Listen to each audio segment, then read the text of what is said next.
All right, good morning, good afternoon, good evening, ladies and gentlemen. You're tuned into the Emir Sirdam Show, and I promised you guys that my next episode is going to be one that you guys are going to wonder, what did you do, Saddam? And yes, I did something great. I brought someone to the platform, someone that I respect a whole lot, someone that has done a great deal of work for Nigeria, someone that I look up to when it comes to journalism. He's the benchmark to me in the country, and someone that I think and I hope we have a wonderful conversation with. Someone that everybody in Nigeria knows. A troublemaker to some people, controversial to others, but to someone like me, he's someone that I think he's a blessing to this generation. So without wasting your time, ladies and gentlemen, I have with me on the Emir Sirdam Show today my brother, my friend David Hundeyin. Good evening, David. Well, how are you doing today? I'm good. And you? I'm great, my brother. I'm great. It's been a while, but it's good to have you on the platform. I just want it to be a more, not like a regular TV interview that you have with people. I know you're always out there on our screen, so I just want it to be this to be more personal. The conversation to be more on a soft note, not all those hard questions. Although the hard questions are going to come in though, but I want us to ride on. So people can get to see your other side, maybe your baby boy side, the side that they don't know. All they see is the violent David out there fighting for Nigeria. So I hope we can have these conversations across different topics today, and hopefully you get to share the other side of it to Nigerians. But welcome to the Emir Saddam Show. This is like my fourth episode. I always start by telling people we're in desperate times, and desperate times calls for desperate measures. And you are one person that have, in the course of this whole conversation, you have inspired me personally.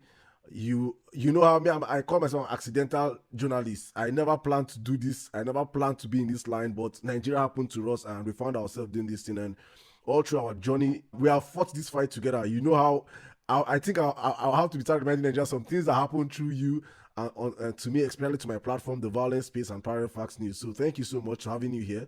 But let me jump in real quick. And by the most important thing right now, I think we'll start from the most important things down to um, probably the least important things. What is trending right now is the Tinubu case file. I think that is what everybody's talking about right now. And many people know how much of an impact you had on this case. Even though the Nigerian media are trying to stifle your impact, trying not to give you your flowers as the case may be, I would like you to break it down for Nigerians, for everyday Nigerians that probably are not on Twitter, are not on X, that might not have followed your struggle from how you started off to this current position we're in right now. So if you could break it down for us, let us just understand what happened, how it started. I want to start from how it started with you getting involved in Tinubu's case file. So it started with a story that I decided to work on in the run up to the election. Now, the context here is that if you like, my big break or my big splash in Nigerian journalism came in 2019. Up until that point, I had been in journalism, but I had been working for international platforms. Nobody in Nigeria knew who I was. I was writing analysis pieces about Trump and stuff like that's what I was doing. So I was working with Yahoo Finance, the Motley Fool. So I was mostly doing like finance reporting, and it was purely international. Then in 2019, shortly after the 2019 election, I decided to do a 3,000 word analysis piece on the Nigerian election. And the funny thing was that it was my editor's idea, not really mine. My editor knew that I was from Nigeria. My editor was I think, from Norway or something. And he said, oh, the Nigerian election is making the headlines in his country. And since I'm from Nigeria, he thinks I should do a story on that. He was expecting me to just do maybe some 400 word story. I did a 3,000 word analysis piece, which he really liked. And then the internet being what the internet is, this piece went super viral in Nigeria for no reason. It wasn't written for a Nigerian audience. And that was when sort of like my entry into Nigerian journalism happened. It was almost accidental. So the context here is that that light bulb went off above my head that wait, what am I actually doing with my life? I'm busy writing stuff criticizing Trump and talking about US internal policy and whatnot. Meanwhile, my own country where I'm living, because I was in Lagos at the time, my own country is going up in flames around me, literally and hypothetically. So what, why am I doing this? So then in 2019 was when I made the conscious choice that every type of journalism I was going to do henceforth was going to be Nigeria and Africa focused. That the purpose of doing journalism must be to impact where you are. Because and then the additional context here was that some of my colleagues that I was working with, it was a remote team. Some of them were very racist and very, very openly so. I got called a racial slur on Slack in full view of everybody, and nothing happened. Right. So it was one of those times when I wrote an analysis piece on Trump, and one of a few of the people were sort of pro-Trump, MAGA people. They got very angry. Like, what gives you the right, you this bloody African, to be writing about Trump? Why aren't you going to write about? I remember they told me to go and write about rapes in Soweto or something. Like Wow. those very racist comments. Basically, go back to Africa, right? Yeah. And that thing really touched me because I actually sat down and thought about it. That wait, I'm working for an organization that is owned and run by white people, writing about white people's problems. Everything I'm doing is designed to almost pretend as if I'm a white person like that. Meanwhile, I know that I'm in Lagos, I'm in Shomolu, I'm here in my generator outside. So like, what am I doing here? So I then made that decision that everything I'm going to do in journalism henceforth is going to be focused on improving where I am, my country, my continent. It's going to be focused entirely on that. I'm not going to waste time writing this about Biden and Trump and it's Nigeria and it's Africa. So in the run up to the 2022 elections, 2023 elections, at this point in 2022, I had set up West Africa Weekly. It was a Substack newsletter. Then it had become quite influential because nobody else was doing investigative journalism that way. Yeah. I mean, the closest thing you could say to that was maybe like what Fisai Osuyobo does. Exactly. But I was the guy who was willing to take it to absurd extents, if you like. I was the guy who was ready to go into exile because of the story. I was the guy who was ready to like, if I have something that I believe in, I drag it to the end. And this is not just in my work. This is every aspect of my life, including my marriages, which I think we'll come to that because I know. Please go, just go now. But I'll come to that. Yeah. we're getting there. Even when I'm making a mistake, I don't let go of it until like there is absolutely no runway left. That's how I am. I'm like a dog with a bone. So in the run up to this 2023 election, I then decided that unlike in 2019 where I was in Lagos and I was watching it happen and I felt very helpless. Right. I remember the day of the election in 2019, I couldn't even leave my house because I was living in Bariga at the time. So there were gunshots everywhere. I couldn't physically leave the house. And then Buhari ended up winning that election. I remember how upset and how helpless I felt in all of this. So you mean another 4 years of this? I remember how incredibly upset it made me feel. So I said, you know what, 2023, this time around, I'm not going to just fold my hands and accept it. Right? This is the time when we change what we can't accept. Right? Exactly. This scourge called APC, right? I don't know whether it's possible for one person to take them down, but if what I'm going to do is douse myself in petrol, light myself on fire, and run inside there and take everybody with me, that's what I'm going to do. That was the kind of mindset I was operating because I felt like at that point I have nothing to lose. I wasn't just living in exile; I was living in a safe house. Exactly. So I want. So I think you skipped from 2019 to 2023. I think that there's a timeline from 2019 to 2023. Things that happened in your life because many people don't know of your exile story. I think those that know of your exile story are probably those on X. We'd have followed you, have watched you, followed your handle, know when you share your stories. But in a visual aspect right now, I don't think many Nigerians. I don't know if you've shared this on any platform before. So, but if you have, I really want you to share with our audience here. What happened? What how did you end up in exile first in the first place? I want to understand that whole story, that timeline, for Nigerians to really understand because there's a whole lot of APC. Then 2023 election, I can remember them saying nobody they find them. He just chase clouds. I saw all those things coming too. You are in a position to explain better for Nigerians to know. So please let's hear that. So the story starts in 2019. So it actually started. It escalated very quickly because this situation I described in 2019, where I wrote that op-ed, and then I started becoming known within the Nigerian space. That I did. I started writing a business day column, which was at first it was once a week. Later on, it became 3 times a week. And then I was writing a column for The Scoop, which is a defunct platform now. And then by August, I got picked up by Newswire NGR, which is, you might remember Newswire. It's Yeah. owned by a lady called Mercy Habak. It was like she gave me my first break as an investigative reporter. So in that time, between March and August, I had already got my first significant threat already. Because in Wow. Nigeria, they have No, they have them. No, they ever had them. Just make yourself known a little bit. Just express dissent. True. Just express dissatisfaction. And so I remember the first time I got a call. You know what I mean by a call? The very first time I got a call, it was because of a business day column that I wrote, where it was a column that was written about this guy, Festus Okutiebo, Nigeria's first ever finance minister. Yeah, the swag guy. If you remember that picture of him walking with a long flowing, Exactly, the swag guy. Yeah. there's a child behind him holding it up, right? So I wrote an article where I used that picture as a case in point, basically for how useless African leadership is, right? Okay. And one of his children got very upset. Somehow till today, I don't know how she got my number, and I was not a public person then. Somehow got my number and called me. And I wouldn't say she threatened me per se, but that was the first time I was like, wow, okay, how did she even get my number? And then um, the first time I got threatened properly, believe it or not, it was from a family member. So I'm not going to say his name. Your family member.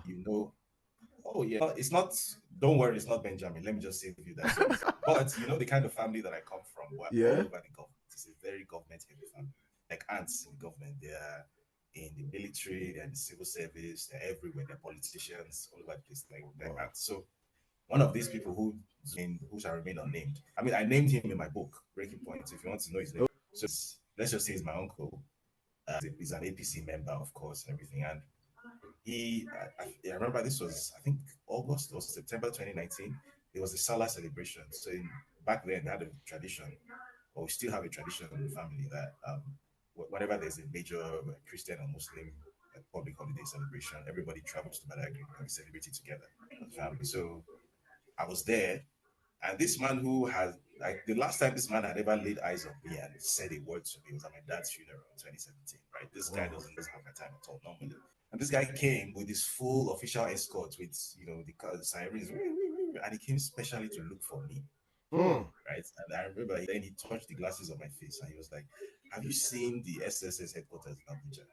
Now, do you know that it has 7 underground stories of prison cells? That with your glasses, you're not going to see anything when you enter that place. My goodness. And then he walked away. That was what he came there to tell me. That we've been seeing the things you've been writing. And people have been calling me that you will enter SSS cell, underground cell in Abuja. That was the first time I got to it. So anyway, fast forward to January 2020. January 2020 was the first time I ever did a story that made me have to leave where I was. So I actually a story about UBA, right? It wasn't even a story about the government. It was a story about a private entity. And so basically they had just done this huge Christmas party where they had whiskey and Brother Boy and everything. And then like a few days later, their staff, like 2,000 of their staff came to work and their login credentials were not working. And they were basically fired unceremoniously. And then their severance benefits, the bank was refusing to pay. Wow. Right. So some of them reached out to me, and I did a very comprehensive story about it. Next thing you know, I get a call again. I don't know how these people have their ways of getting. So I get a call, and it's a guy called Ramon Nasser, who is apparently a journalist in Nigeria, right? A journalist of some repute, or used to be anyway. And then he starts name dropping for me that, oh, because he knows people that I know. So he knows, like, one of my dad's friends was a guy called Eze Anaba, who later became the editor of Vanguard newspaper. So Eze, right? Eze is my boy. But story short, apparently he was working in the corporate communications department of UBA. The bank was very unhappy about the story, which was published in Newswire, and he claimed that Tony Elumelu wanted to see me. Bear in mind, this was around 8 p.m. at night, that I should go to Alliance Francaise at night to go and meet with a billionaire. Fortunately, I told my editor, that was Mercy, and Mercy said, don't go to that place. If you go to that place, you will not see the light of day for the next 1 month. Because apparently that's how They operate. journalists and like bloggers and social media people who write stuff about him that he doesn't like, that's how they're dealt with in Nigeria. They won't charge you to any court or anything. They just lock you up inside Kirikiri for 1 month. It's just 1 month. It won't pass 1 month. But when you spend 1 month inside that place, your life will never be the same again. Exactly. And you will never write anything about him again. Woo. Apparently, that's how come he has maintained a very clean internet footprint for all these years. Nobody dares to write anything he doesn't like. And apparently, he's not the only one. Apparently, it's a big man thing in Nigeria that Yeah. big men have their own parallel justice and law enforcement system. I heard that they are tougher than even the government in execution. Yeah, yeah. So what freaks me out that period, what really creeped me out is then I got a call from someone whose name I'm not going to mention, but he's a well-known security consultant in Nigeria, someone that I didn't even really have that much of a relationship with at that point. And he called me again. I don't know how all these people always get my number. He called me and he's like, I hope you're not planning to sleep in your house that night. And then he told me my address. Wow. And I was like, oh shit, okay. And first time, like I actually panicked. But fortunately, I had a bit of money at the time, so I just went. Back then, you could, when you were buying an Emirates flight ticket to Dubai, the process of applying for the visa and buying a ticket was bunched into Yeah, one. yeah. You just pay the money and then you get everything within like 20 minutes. Everything, the visa comes and the ticket. It's ready. So I literally just bought a ticket. I cleared my account. I bought a ticket to Dubai and I went and stayed there for 2 weeks because I was terrified.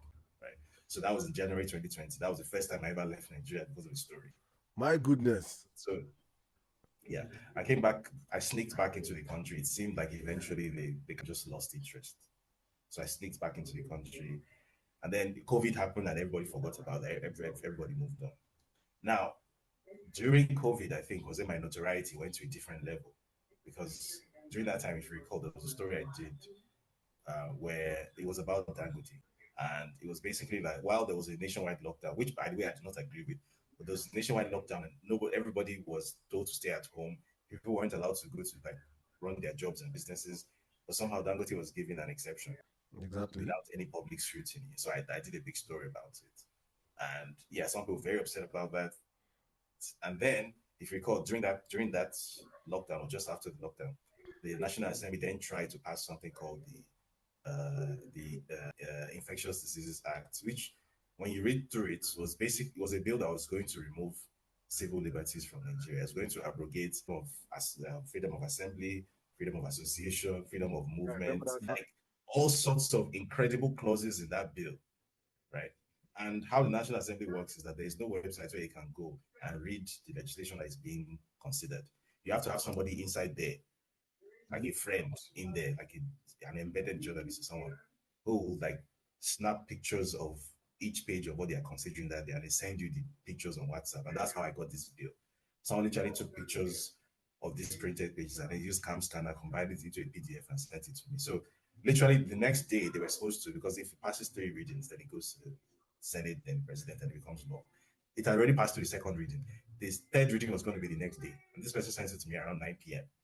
So I sat down that night with my 2 laptops. I tore through this bill. I wrote this very detailed analysis where I completely trashed the bill and I put it out and it went super viral. And that was basically what stopped that bill from passing the public scrutiny that generated. Later on, I got the People Journalism Prize for Africa in 2020 for that story. But the point is, that story was what then finally brought me to federal attention. That this guy is officially a troublemaker, right? This guy is a person of interest. Yeah. I wasn't a person of interest before then. I was a person of interest. And then fast forward NSAS. At that point, maybe I'll admit, maybe I was a little bit, maybe I felt a little bit invincible because it felt like I hadn't taken a loss. Exactly. Every time I had made a splash, every major story I had taken on, I had won. It was a hit back to back. Yeah, somebody gets fired or a bill is stopped from passing or something. I felt very powerful. So NSAS comes and I was like, this thing people are doing in Lagos, this is not a protest. I entered plane. I flew to Abuja where I thought it was a protest. I advertised it fully. I put my flight ticket on Twitter. But when I landed in Abuja, I took a picture at the door of the aircraft. Started tagging people, come and meet me here. I don't know what I thought I was doing. So because doing all that was as good as holding a signboard above your head, like please arrest me. Exactly, yeah. Because why would you fly? Why would you fly from Lagos to Abuja to go and protest? He left Alausa protest. He left Lekki protest. He said that she go to Abuja. Spent 120,000 naira to go and fly to Abuja. You understand? The security establishments can interpret that in many ways. Incitement and everything here, true? Exactly. I didn't anyway. Maybe I was a bit naive at the time. So we did the whole thing. We got beaten, we got tear gas. I felt like we're in a revolution, right? And then the Lekki massacre happened. And then, like I think this was like 2 days after the massacre happened, if you recall, the night of the massacre, all the mobile networks in Nigeria just Yes. this huge problem. They were very slow or they weren't working at all. So there was this rumor then going around that the mobile network operators, specifically MTN, that they were in bed with the government, and basically MTN was not happy about this at all. They were kind of terrified, right? So let me skip how I got hold of this document. Let's just say that a mutual contact passed across a trove of documents to me showing that these mobile network operators, not just MTN, but Airtel and Glo and Etisalat as well, they weren't actually involved in this. And essentially that somebody in the government sabotaged the network. Their fiber optic cables were actually dug up and they were cut at precisely 6:50 p.m. on the 9th of October 20, meaning that this was a premeditated thing. There was an operation that at so and so time we're going to carry out a massacre.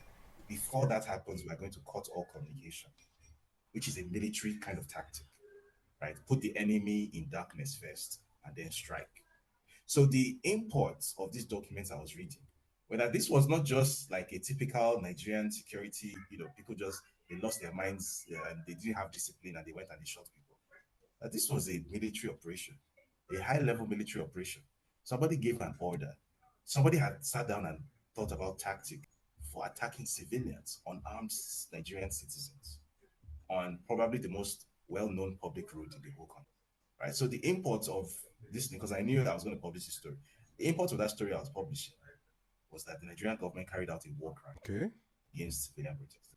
So if I had published that and I was still in Lagos, I wouldn't have lasted another 12 hours. They'd have picked me up. And number one thing that I wanted to know is who's your source. And I would have put a lot of people in trouble. So that when I decided, okay, I'm going to leave the country. Now, I didn't realize that it was going to be a permanent thing. I had no idea. I didn't know what I thought was going to happen, to be honest. I thought maybe a few. So I left. The massacre happened October 20. I left Nigeria November 6, 2020. Right. I didn't really know what I was doing. I mean, if you read the book, you will get it. Like I was so clueless that literally 3 months after I left, I ran out of money. I ran through my savings 3 months because again, it hadn't occurred to me like, what's your plan for keeping this going? What's the plan for sustainability? Like, how does this work? So yeah, so that was how I came to be in exile. It happened. It was almost unplanned. It was unplanned. Nobody planned for a massacre to happen or anything. So the story in question, I published it the day after I left Nigeria. So I left Nigeria November 6th. So it wasn't the day after, like 2 days after. I think it was November 8th or so that I published it. So if you go to newswire.com, the story is actually still there. The story was also in my first book, which was called The Jungle. I feel like it flew under the radar, or a lot of people who read it didn't quite grasp the full import of that story and the full ugliness of what actually happened on October 20. Because Yeah, many people did not. I think the lack of pure media outcry really did not put it. All the messaging that was coming out from October 20th was mostly from social media. it's just the fact that again, so I think people are used to like police shot this person. People are used to seeing that kind of violence, and so they think that that's what happened on October 20 because that's what they're visually familiar with. They don't realize that this wasn't the police, this was the military, and the military is a completely different level. There's a reason why, for example, the military is not even supposed to live with civilians, right? Those are killing machines. Their training is like they're not. If you receive even basic military training, your life will never be the same again. You're not the same as a regular civilian like us, right? So sending the military to go and carry out a calculated massacre against civilians, calculated to the extent that even the proof of the crimes was obliterated. The bodies were taken away and they were disposed of. And then something else which happened a few days after, which again fell into that memory hole. A lot of people still don't even know that this even happened. I think it's what was the army unit? It's the unit that is based at Bonny Camp. Is it the 21 division or so? Like 2 or 3 weeks later, there was a story that it was only People's Gazette that published that story, and it fell into a memory hole since then. That there were like I think 16 soldiers from the very division that was accused of having carried out the massacre that died under very mysterious circumstances within a few days of this Wow. massacre. And my reading of that was that these probably were the ones who were not on board with it or who were viewed as potentially the ones who will spill the beans, who will talk. and they were gotten rid of. This actually happened. You can Google it. So again, people don't understand the real ugliness of what happened on October 20 and in the aftermath of October 20. Fisayo of FIJ published a story afterwards that detailed how even after the massacre, the survivors were being hunted. Haunted. It was like people with bullet wounds. Like the military and the police would go to hospitals, right? And the hospitals were hiding people with bullet wounds. You know the way people were hiding Jews in Nazi Germany, hiding them inside cupboards and stuff. They were hiding people with bullet wounds in hospitals because if they see you with a bullet wound there, they'll just take you away. And then later they will bring your body and dump it at the mortuary. That's what they were doing for days and weeks after the massacre. This was like Buhari's tenure as president. I'm not sure exactly how everyone has just kind of like made that. Okay, he was president for 8 years. We moved on. Honestly speaking, because when I get to see how even up until now some people get to eulogize the man, I'm like we're doing a very great disservice to our generation and the unborn generation if that man's name is somehow cleansed or somehow whitewashed, because that man committed crime against humanity. Yeah, like these were we. So we actually, and by the way, this was also where my sort of enhanced understanding of the international world of geopolitics also started, becoming developed because in the aftermath of this thing, I was on friendly terms with a lot of these like Western embassies. I was once nominated for an IVLP by the US State Department. I Yeah. was friendly with the US Embassy. I was friendly with Canadians and the Germans and whatnot. They used to follow me on. So I used to go to their events. They used to invite me. You understand? So if you know a guy called Andrew Nevin, who used to work with PwC Nigeria, is a Canadian, but he's like, let's leave it at that. Like these were the people I used to hang out with. Right? We used to go to Bogobiri together. Wow. We were part of that group in Lagos, right? So when this happened, I reached out to everybody. Like I expected everybody to be pushing the red button wherever they top. Like I ICC arrest warrants, like all, and everybody was just airing me, just airing me, and you could tell that the type of airing it was like there's an instruction from above. To just Like act like you nobody's answering. anything is happening. Just just die. And it was my first time seeing Oibo people behaving this way to me. At the time, again, I was quite naive. I guess I still had that mistaken impression that, even though obviously I had lived in the UK before, I've lived with these people before, and I know how they actually are. But, When I was under the mistaken impression that, okay, the ones in Nigeria are different. The ones in Nigeria, I really don't. I think it has to do with the politics now. I mean, same thing, same thing, same thing. So Okay, the okay. the point is that I was under the mistaken impression then that, oh, like these guys, they genuinely feel the same pain I'm feeling. When I used to write those fiery business day columns and we used to talk about it on WhatsApp, like these guys want a working Nigeria almost as much as I do, and Nah, nah. They're there for their interest. yeah. And then this happened, and it just cleared for my eye that I've been living inside an illusion. Like everybody is just on looking deliberately, and it's very to the point where one day I was actually opportune to speak to someone who is the EU mission to Nigeria. Right, put this guy on the spot. How is it that within 4 weeks of Lekki massacre happening, Buhari is landing in London? Wow. You guys are rolling out red carpet for him. You guys are doing official, military parade for this bloody war. Now, what is going on? And he said something which, in hindsight, was only half true. But that was the first time where someone had ever told me, giving me a glimpse of the truth. I realized that there's this real ugliness that is at the heart of international relations. I had no idea. And he basically said, look, the real interest that is the EU mission, has in Nigeria is stability. And that if Buhari is the guarantee of that stability, nobody's going to rock the boat. So when they say stability, they can you for the audience now? I would like you to break down stability, because stability to them might not be stability to Nigerians. Exactly. So that's where we're going. So, and then he said, well, not in these exact words, but he said something along the lines of that if what would guarantee stability is to arm Buhari to shoot more Nigerians, then that's what the situation would require. In other words, when they say stability, or when he said stability, what the party didn't mention was that stability he was talking about is the stability of the graveyard. Because the graveyard is a very stable place. Nothing ever happens in the graveyard, right? But the point is you are there, but it's stable, right? So stability for them is that they have their commercial interests I get to do what their commercial interests do in Nigeria. And their commercial interests are basically involved with extract. So whatever happens to you, the human being that happens to live on top of what is being extracted, that's not their problem at all. Their problem is what they're extracting. So it's the Royal Dutch Shell and whatever that is extracting raw materials from Nigeria. That is what their concern is. So to protect that economic interest that they have, to ensure that there's stability. If that stability means that some group of environmental protesters like Kensan River and whatnot that need to be gotten rid of, they'll be got rid of.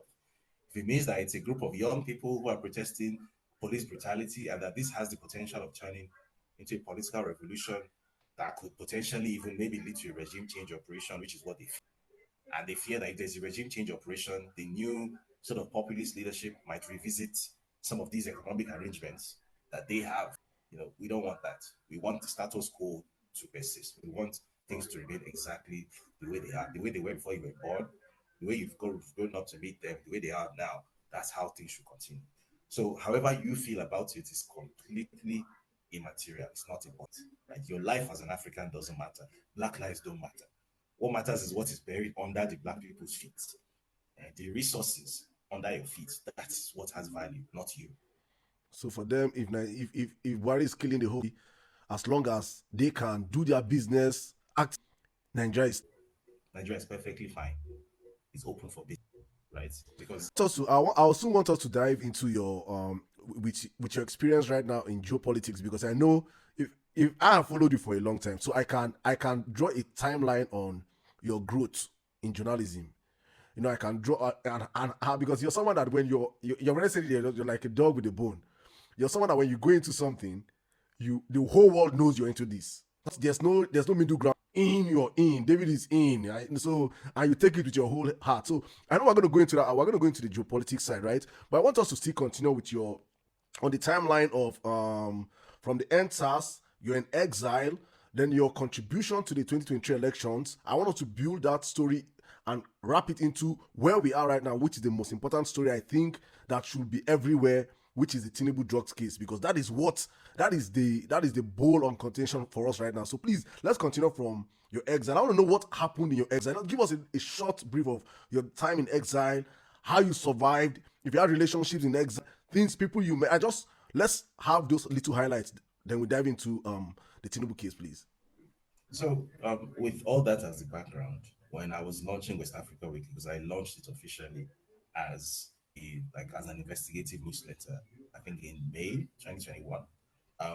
Again, the background to that is in April 2021, I had been awarded a fellowship on something called Substack Local. So Substack Local was a program where Substack, the platform, they wanted 12 journalists from around the world. Um, Basically, the idea was local news, right?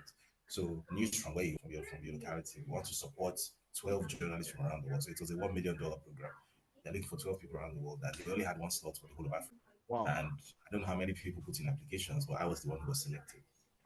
I was Africa's only representative there. So by the way, I was the least, by far the least. That's another story. So the Americans, there were two Americans, or the three Americans on the program. There were people from Brazil, Australia, everywhere. I was the only African, and so the others were getting like 50, 60, $75,000. I got $30,000 because again, I guess location based pay and all that kind of crap.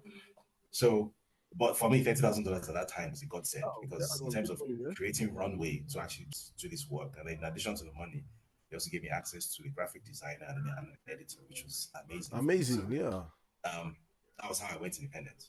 So I felt like, okay, I have this power now. I have this audience because, again, I built up a following with my work from Business Day and Newswire. I had a big social media following. So I was able to parlay that into a big Substack following as well. Like, okay, I have this audience. I have this ability. I have at least 1 year of financial runway. And I have this power to do journalism that nobody else in West Africa right now can do Yeah, because nobody's controlling my mouth. exactly. Substack or the founders of Substack, they're from New Zealand. Nothing concerned them with your local politics or anything like that. So it's just this fantastic, situation where you have total freedom. And I said, okay, I am going to go after every story that nobody else wants to do. The most technically challenging, difficult, risky stories that nobody else wants to touch. That's the one I want to do. Wow. So if you look through that timeline from 2021 when I started, Up until 2022, when I did the Tinubu story, you see each story was just more. You can remember. I think I can remember your NASCO story. That NASCO story was one of those stories that I was like, who is this guy? Yeah, conflicts for jihad. Yeah, conflicts for jihad. Yeah, that was the story. Yeah.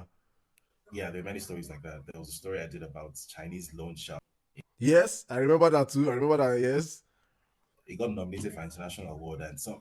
I remember a few international colleagues. There was a Russian colleague who read it, and she said, because she didn't know anything about me when she read the story, and she was like, she was commenting on Twitter, and she said, "I hope this journalist who wrote the story stay alive because I'm worried." Because in her mind, like, who goes and takes on these trials like this? She's a Russian, and she was like, I wouldn't do this. But some Nigerian guy is taking on Chinese trials, like, really? But that's the headspace I was in at the time. So in the run up to the 2023 election, I then thought, okay, there are three major candidates, right? There's Peter Obi, there's Atiku Abubakar, there's Bola Tinubu. In my opinion, it was in that order, sliding scale from most preferred to least preferred for. So I was like, okay, what can I do? Obviously, everybody knows I have a preferred candidate, but even though I had a preferred candidate, Can you okay, let's now this is important. I want to understand why for obvious, just let's act like naive people. Now we're talking to naive people, naive Nigerians, the common market woman in Nigeria that don't understand this politics, how deep you understand it. Why did you choose Peter? well, it was a very simple calculation. I looked at the available options that were there, and I thought, right, okay, what do I want out of a president? Number one thing I want is that this person has to be economically literate, because I felt like Buhari was. I mean, his title tells a story. Nigeria's GDP halved under him. Okay. Like, enough said. I want someone who is economically literate, someone who understands that people need to build wealth, right? And Peter Obi said a lot of the right things, like from consumption to production. I could tell this person knows what he's talking about. What he's describing, without using high sounding language, what he's describing is an industrial revolution, which is exactly what Nigeria and Africa need. Because for you to move up in the world, you need industries, as simple as that, right? And he said a lot of the right things. And then I also liked the fact that um, the campaign completely stayed away from anything about ethno-tribal or religious stuff. So I remember the perception at the time was that, based on this unwritten principle called power sharing, rotational, yada yada, that it was supposed to be the Quran, quote unquote, of the Southeast to produce a president. But this person never even referenced that. He But never referenced it. He never used that to campaign. He never said it's my turn or it's only fair for my region for you to vote me. He was not interested in that. His own was, these are votes for me based on the ideas that I'm expressing to you. And that resonated very, very deeply with me because, again, being that we have just come through 7 or 8 years of like leadership of the most banal, completely directionless. Yeah, and then I'm now listening to someone that is discussing actual ideas, someone that is appealing to the higher parts of my brain. And I'm feeling stimulated when I'm listening to a Nigerian politician talk, which and I thought, okay, I would really like for this to happen. I would really, really like for this to happen. Now, having said that, I also understood that Nigeria being Nigeria, there's always a possibility that the fact that you might not get what you want. Now, of the remaining two candidates, which one would I take and which one is my absolute no? And I examined them. I said, well, Atiku, I'll hold my nose and I can work with that. This other person is the no. This other person. So if we are grading the candidacies on a scale of 1 to 10, if we put PO at say 7.5 or 8, put Atiku at 4.5 or 5, I'll put this guy at 0.5 or 6. Right? This is the guy I want nowhere near this seat. Because apart from obviously the criminal stuff, which we're going to get to in a minute, I lived through this guy's tenure as governor in Lagos.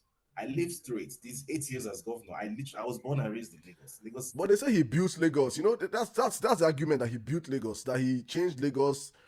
I really want to. I know what I know, but for the benefit of the audience, please, I would like you to expatiate on his building Lagos, the infrastructures he brought for you guys in Lagos.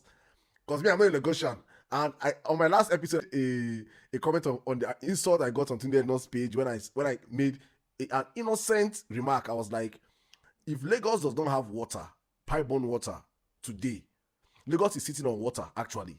If Lagos cannot boast of pipe-borne water in every home, the government of APC has failed for 25 years. And I was insulted. How dare you talk about water? Is it government want to give you water? They called me all sort of names. So I want you to tell Nigerians the great infrastructure Tinubu did in Lagos in his 8 years, please. Look, let me try and encapsulate it using a simple anecdote. Because if I start talking, I'll be talking till tomorrow morning, right? Okay. So let me give you a very simple anecdote. So I was born in 1990. So that was during the era of Ibrahim Babangida. I Okay. lived through Babangida, Shonekon, Abacha, Obasanjo, right? And so that was when Tinubu became the governor, right? When Buba Marwa was military governor in Lagos, right? Even though obviously at that point he was dealing with the fallout of the Babangida era, which was terrible. They were trying to fix up things which had fallen into disrepair and stuff. I remember at the time that my dad used to pay a bill every month called LSWC, Lagos State Water Corporation, right? Okay. There was water coming in from public supply, like public water supply coming in to our underground tank. It wasn't from our borehole, right? Okay. There was public water supply. This was in the 1990s under Wow. a military governor in Lagos. The last time, as I recall, the last time my dad ever paid for LSWC, last time we even got the bill, not to talk of the supply, the bill. Because at a point it got so bad they didn't even bother sending the bill anymore because they just weren't operating. The last time I remember my dad paid a bill for LSWC, I think it was 2000. Wow. So under this guy's tenure in Lagos, everything literally fell into decay because he spent his entire 8 years and the entire budget he had access to during that 8 years buying everybody politically. That is what he did for eight My years. goodness. He spent his entire 8 years entrenching himself into the fabric of Lagos. Till now, he's the de facto governor of Lagos. I'm sure Yes. people know this. He It's never left. but let me bring you to this. Of all his set of governors in 1999 set, I was saying this, I think, on the last violence piece. I was talking to, I was saying, I was like, of all the 1999 sets, there is not one governor that still has a stand in their state today. Of the 36 states, not one governor can you point and say that 1999 said that is still actively involved in the politics, as in a strong man. Only Bola Tinubu. Exactly. Because that's how he did. And then bear in mind again. So sometimes I also feel as if maybe it's a bit unfair to expect people to know certain things. Because I guess I was fortunate to be born, in a certain situation. So I knew things many people don't know. So my dad, for example, has worked, in close proximity with this person before. Wow. My dad knew him in ways that most people did not. So, which is why, like, when I see up till now, when I see like these, and I don't know how to describe them, but these entities on social media running around and running their mouths, and insulting people on behalf of this person that they think is their ethnic champion. And I just look at them, I think, you poor fools. You really have no idea, do you? You really like you don't know what you don't know. This guy is, and I say this with every sense of responsibility. This guy is one of the worst human beings that exist among 240 million Nigerians. This guy is one of the very worst human beings. Like, and I don't mean that as a public official. I mean as a human being, as a person, as a soul. Like this person, if there's a place called hell, this guy is going there. Right? This is a terrible person. Like this is a person with no redeeming quality. So obviously, I knew all of this because I know what I know. I guess many people don't. But in the run up to the 2023 elections, I was like, okay, so the power that I have is that I have an audience. I have the ability to do stories that other people cannot do. I have the ability to do stories in ways that other people cannot do. I have access to resources that other journalists in Nigeria don't have. So I'm going to do this. This thing that I couldn't do in 2019 while I was watching Buhari supposedly win a second term and I felt so helpless. This time around, I'm not going to accept being helpless. This time around, I'm going to take my destiny into my own hands. Even if the effort is not successful, which ultimately it wasn't. But even if that is the case, I'm not going to look back and then be wondering that what if, what if I had just, right? True. I want to know that I went all out. I did everything that was in my power. That I left nothing in the dressing room. I put everything out there on the field, to use a football simile. So that was what I set out to do. The world must have an idea of who this person is that the ruling party is trying to foist on the country. Nigerians must know, right? And even if it doesn't end up stopping him from becoming president, just the fact that this thing, which for him, because this guy obviously had invested a whole lot of money in astroturfing the entire Nigerian media, invested a lot of money into it. So These things weren't even issues in the run up to the election. These things were not even being discussed. It was not a story. Nobody was talking about it. Do you know? Let me just cut you short briefly here, please. Do you know when I really knew how invested this man was in the media was during the election? But I had a couple of support groups, people in support groups reaching out to my platform. We're helping them in funding. So there was some that they were going into Southwest radios, northern radio station, and that was when they were coming back with feedback that this man actually has shares across almost all the radio stations in the Southwest and in the North also. And I was like, really? So I did not even know how entrenched in the media this man. I just thought he just had TVC and probably. Oh no, it's yeah, and even as bad as you think it is, it's so much worse than what you know. Because it's not just radio stations and TV and newspapers, because it also has investments in many other newspapers, including the well-known ones that you know. It's not just that. And when I say newspapers, I mean even the online ones, the Premium Times as well. Yes, Premium Times has collected its money before. Yes, I'm saying this on record. It happened. Wow. In addition to all of that, it's to the point where even social media influencers and bloggers, these people have their budgets for everything. So the person who is now his minister of solid minerals or something, Dele Alake. Yes. Dele Alake's previous iteration, this was Dele Alake's job description. Dele Alake was the money. So if you're familiar with anybody from the journalism fraternity in Lagos who is comfortable enough to tell you the story, they will tell you that is how a lot of journalists in Lagos were eating. That's how a lot of journalists in Lagos were buying cars and building houses. It wasn't from their salary. How much are you getting paid as a journalist working for a legacy newsroom in Nigeria? Is it 120K they will pay you with plenty God I beg that they will owe you for 4 months first? You understand? Have a thought. Like, have you ever considered why is it that you always hear so many horror stories about Nigerian journalists being owed for 5, 6, 7, 8, 9 months, 2 years, and they are still working there? And they're still balling. Oh, yeah, honestly, I do. I wonder. So these are the brown envelope journalists Idris Abdulkarim was talking about. Who is feeding their family? How are they paying rent? How are they buying fuel for their generators? And the answer is that there are many arrangements like this, but his is just the largest. There are many arrangements like this where you go for. I remember. Okay, I'm not going to mention this guy's name. Let me not put him in trouble. But a journalist that I'm very close to, that I have a lot of respect for, talked about how he went for a meeting with. It was with. I think it was in Ambode. I think this was in 20. The run up to the 2015 election that made Ambode the governor, right? So it, all these like major Nigerian publications, Punch, they were all there. The editors. It was an editors meeting, right? And so apparently Tinubu's people gathered all of them in one room to discuss how they're going to support, right? That's a thing. And this journalist, there was a particular journalist who got up.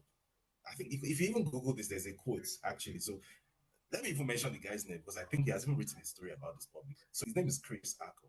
He used to work with Business Day. I think he's now based in America. And he said he witnessed this guy stand up, this supposed senior colleague, editor, well known Nigerian journalist. And this guy pledged that he will give his life to ensure that Ambode wins the election. Right? That's a journalist standing up at a private event organized by a politician for journalists, right? Pledging his support to his life to ensure that this guy wins. So why is he pledging his life? Because this guy, and by then they were all giving brown envelopes at the end of that event.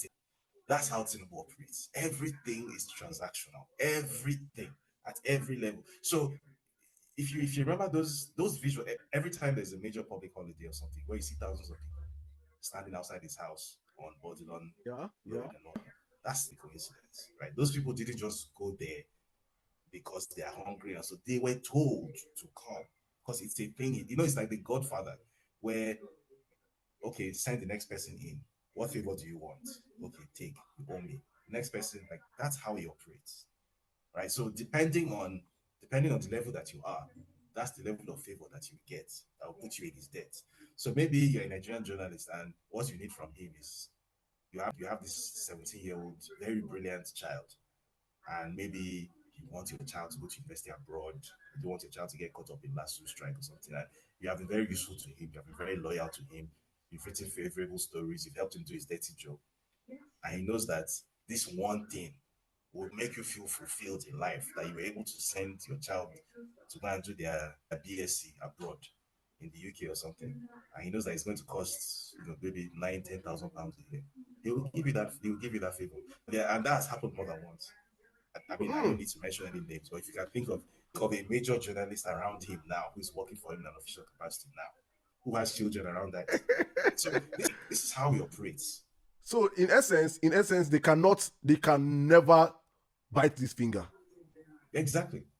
Exactly. That's how it works. You understand? So I grew up seeing all of this, obviously, because again, sometimes I also feel as if maybe part of the reason why I'm able to, I guess, stand 10 toes down is partly because the economic situation I was raised in was one where I wasn't raised to feel like I need to be loyal to anybody, because I was raised to expect that I can do everything that these people are killing themselves for, prostrating to one baba for, that you can have it by yourself. You don't need to hold yourself out to anybody. That's how I was raised. But I guess that's not how everybody was raised. So to many people, there's only one way to accomplish anything in Nigeria, and that one way is to hold yourself out, physically or hypothetically. Whereas in my case, I was raised with the idea that you and the guy in New York or in Bristol who can do all those things that 25-year-old white boys do, that you are not different. The same things he can do, you too, you can do them. You can even do more. That's how I was raised. But I guess a lot of people in our society were not raised that way, which I guess is part of the tragedy of Nigerian culture, where people are not even visually familiar with what prosperity looks like. And they think that prosperity is something that can only be handed to you by some godfather somewhere, which is how come we've ended up in the situation that we're in. Okay, so I think that means, in essence, to summarize, it means the poverty in Nigeria, the systemic poverty in Nigeria is intentional by these guys, and is weaponized deliberately. All right, thank you. So let's run real quick into what led to his drug dealing. Many journalists have come out to say, it's an old story that has been reported before. So many claims. All those claims that came out that there's no water in it. They try to water down it.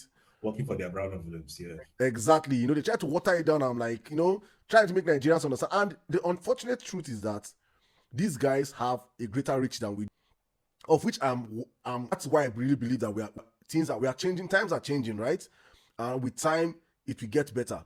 But for now, I think why this story has not trickled down to the grassroots the way it's meant to be is because these brown envelope journalists that control those main newspaper dailies, our radio stations, everyday radio stations, because our parents listen to in the marketplaces are all in his.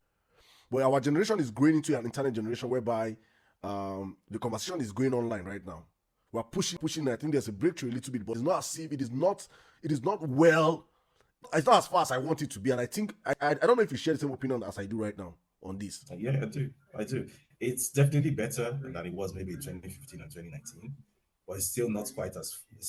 So I think the limitation here is that the penetration of internet in Nigeria, even though it has been very successful, hasn't still gone far enough, because there is a level of poverty that exists in Nigeria that 200 naira to buy data is just not a thing.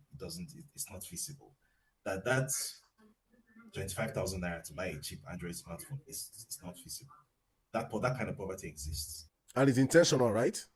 Yes, and the so-called transistor radio demographic, they exist in their millions.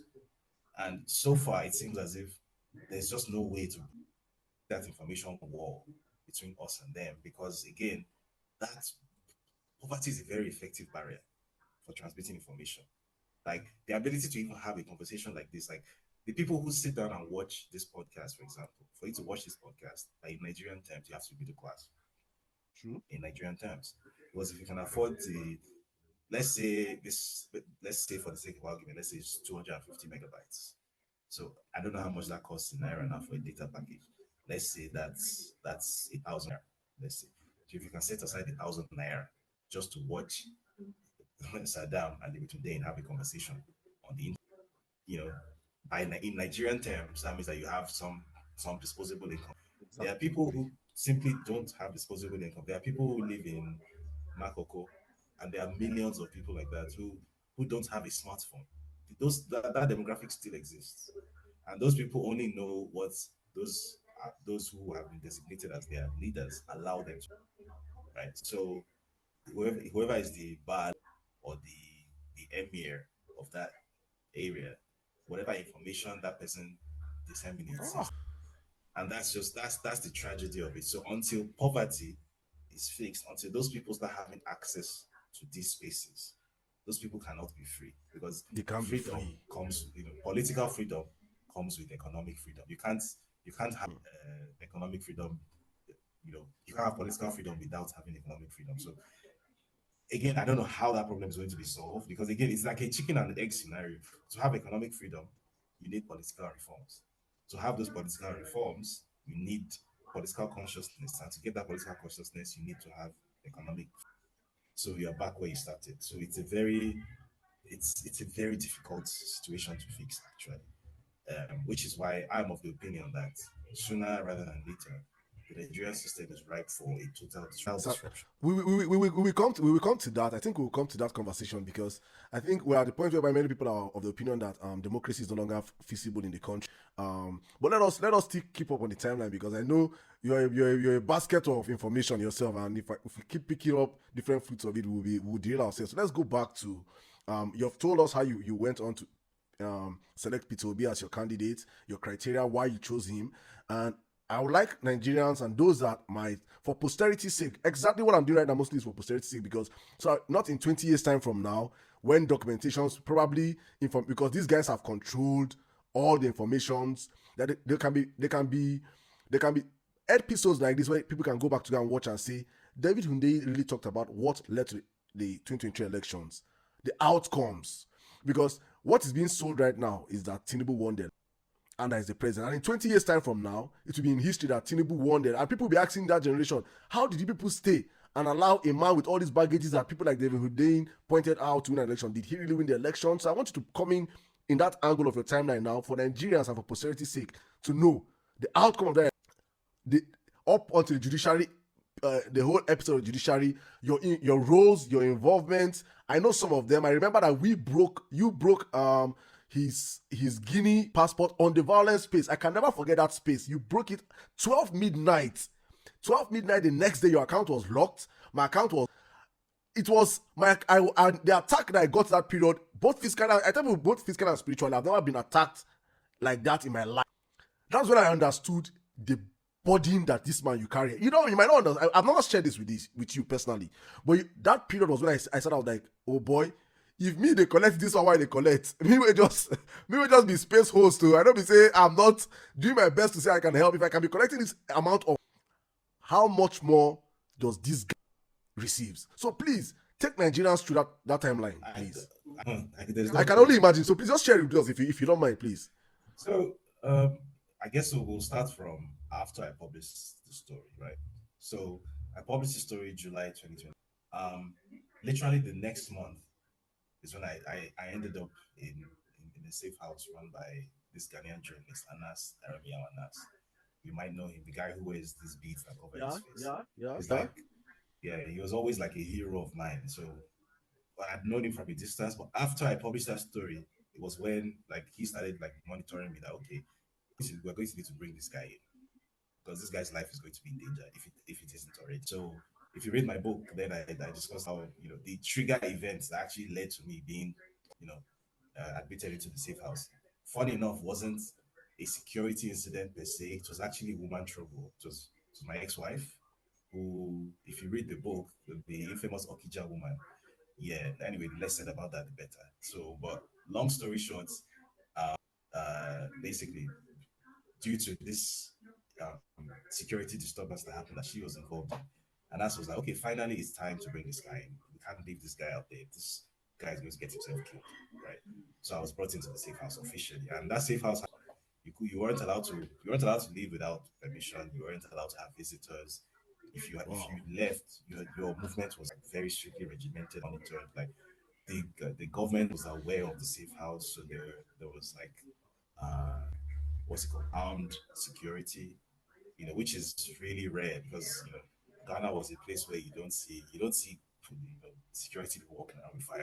In Ghana is a very laid back, very peaceful country. So for you to have armed security in Ghana, that means that you are seen as somebody with a significant risk profile. So it was inside that safe house that I turned that story into a documentary, right?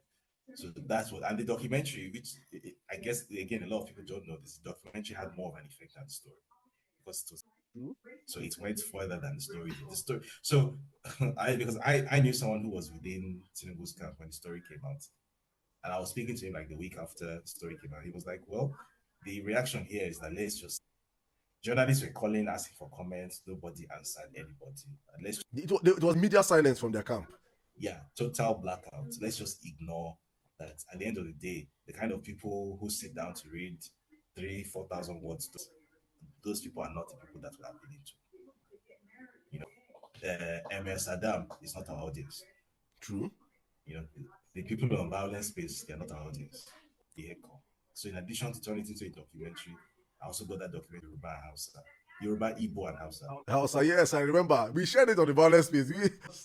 It was a glorious period. And then I believe it was Atiku that did this actually. He owns a radio station in Yola, capital of Adamawa. He actually got Okay. someone to take the audio of the documentary and broadcast it on radio. Wow. Yeah, so that happened. So even in the north, it started gaining traction there. So that got these people very upset. This boy is like, I remember somebody sent me a message. There was apparently a Zoom meeting that was held, the so-called Renewed Hope Campaign Special Ops team. Apparently, Femi Fani-Kayode was chairing that meeting, and he described me in that meeting as a yeah, like you can imagine. So when someone is using that terminology, human being. yeah, this irritating bug that needs to squash. Like we need to teach the boy a lesson. This boy. So they got their chance to kind of teach me a lesson a few months later when I started the fellowship program at Cambridge, University of Cambridge in February. Yeah, February 2020. So I was in the safe house up until January 2023. Then I left Ghana and I moved to the UK then. So I started my fellowship at the University of Cambridge. And that was when they created this entire edifice of bullshit out of nothing. So I I was launching my first book then. It was called The Jungle. My Huh? pop Onyeka Onwelue, he was a visiting fellow at both the University of Oxford and the University of Cambridge. So he had organized my book launch to take place at the University of Oxford, right?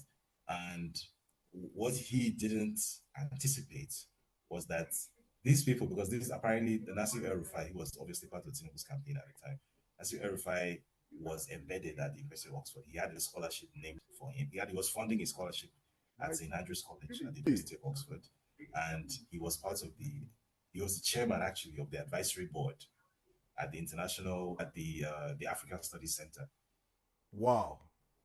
So this book launch was meant to take place at the African Studies Center of all places, because that's where Oyeka was embedded at. So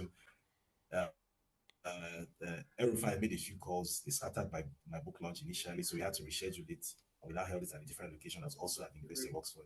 And then they now sent people to come and attend and then write one crazy story. It had nothing to do. They said it's a book launch, a regular book launch where people come, listen to you do a reading of the book. They buy a copy afterwards, they shake your hand. Yeah, he signed autograph and the rest. They turned it into completely on his head. They say I was making misogynistic remarks, yada yada yada. Like they lit me on fire. Obviously Nigerian media being Nigerian media, because those ones were obviously incentivized to the brown. Yeah. So those ones started carrying it. So till today, if you go to like ICIR or Premium Times, you still see David Hundeyin fired from Oxford. I was never at Oxford. I never worked with Oxford. I was never a fellow at Oxford. I was a fellow at. So someone sent this thing around, like they vandalized my Wiki page. Like they tried to like mentally demoralize me, but I read a lot and I know that this is how psyops work. I know what the goal here is. The goal here is to psychologically destabilize and demoralize the person just kind of gives up, because for most people, this mental weight is too much for one person to bear. True. But I understood what they tried to do, and I was like, no, I'm not going to let you win. And me being me, I doubled down, because that's how I do. I doubled down. So when when that stuff blew over and then the supposed election was supposedly won, and I knew, okay, now it's time for the electoral tribunal and the legal cases that are funny enough, it was the opposition that reached out to me before I reached out to them. So it was a guy called Chief Raymond Okwesi, the late Chief Raymond Okwesi of Dar Communes. Yeah, the then owner of AIT and Ray Power FM.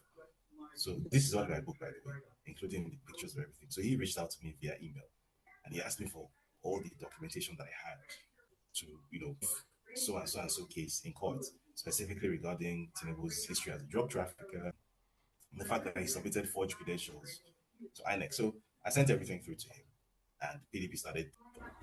The Labour Party also reached out, but for some reason, they were more interested in just the drug trafficking part of it, and not the certificate forgery, and which I thought was actually an easier route to pursue.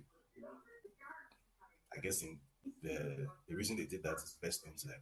So they started chasing that. Then I decided in my own personal capacity, I wanted to stoke the fire some more. So that was when I joined the violence space that night. Yes. It was deliberate. I had an agenda in mind. Because Okay. if you remember, up until that point, for like the previous 2 or 3 months, I hadn't been in regular violence space. Yeah. But that particular night, I saw you and N6 there, and then there were like 3,000-4,000 people in the space. I thought, okay, this is good. The stances are ripe for this. So I went, and the photograph of the Guinean passport that belongs to the supposed president, I uploaded it, put in the jumbotron. The jumbotron, yeah. It just exploded. And again, this was when I also started to realize that even the platform, there's some very, very shady stuff that goes on at the back end. Bear in mind, then this Twitter was still owned by Jack. This was shortly before the sale to Elon Musk, right? Yeah. So you can't even blame this one on Elon Musk and his weary ways. This was Jack. Literally, I think it was around midnight and I put that thing up. I woke up, I think it was around 7 or 8 a.m. And they said, same here. I have to delete my own. You didn't delete. I didn't think you deleted. I deleted my own. They locked my account. I refused to delete it at first. They were like, but if you don't delete it, like you have 48 hours. And if you don't delete it, then your account will be permanently suspended. Until you delete it, you cannot post anything. So me, I said as a matter of principle, I'm not deleting it. I even got my West Africa Weekly handle at the time because I was the one handle. And I put the word out that my account has been provisionally suspended, and this is why.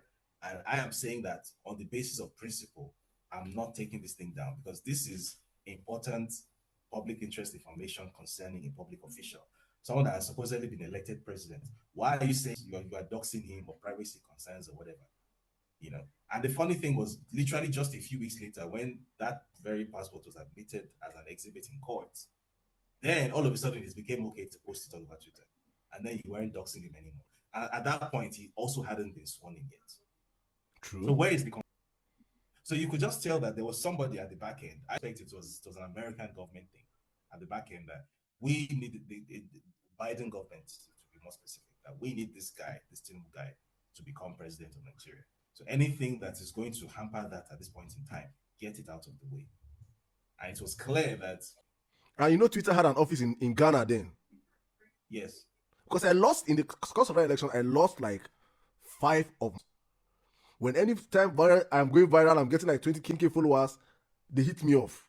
And I start checking my tweets. I'm like, what do I tweet that is insane? But because Violence Space was pushing out, as of then also they offered us $150,000 just to stop. I don't want to call who it came through. The worst mistake you'd have made in your life would have been to accept that man. Bro, I'm not. No. For me, at that point in time, it was seeing young Nigerians, see what you guys were doing. I was like, this is a patriotic duty to me and my country. And I was like, if you collect this money now, and they did not say switch to our side. The first offer was like, take this money and stop the violence space. And when I was like, I'm not stopping this violence space, we are going on. And I knew so many people that were having strong spaces as of then also, that all of a sudden they stopped having spaces. They stopped. I was like, what's happening? I was like, the minute you take their money, that's when your problems in life have just started. It's better not even just bother. And then I came with another offer. They was like, okay, continue your violence space. Since you don't want to stop, take it, but allow us to be coming into and be giving us an audience also to speak. Leave our people to come. At the time we became an echo chamber whereby we're just speaking truth to power. These guys and the supporters could not have any access to the space anymore. So they were like, okay, make it a level playing field so that we can bring our own people. That's so. I was like, it's not possible, bro. Nigeria's election is more as the most important part of it. So that was when I was losing my account back to back. They were attacking me.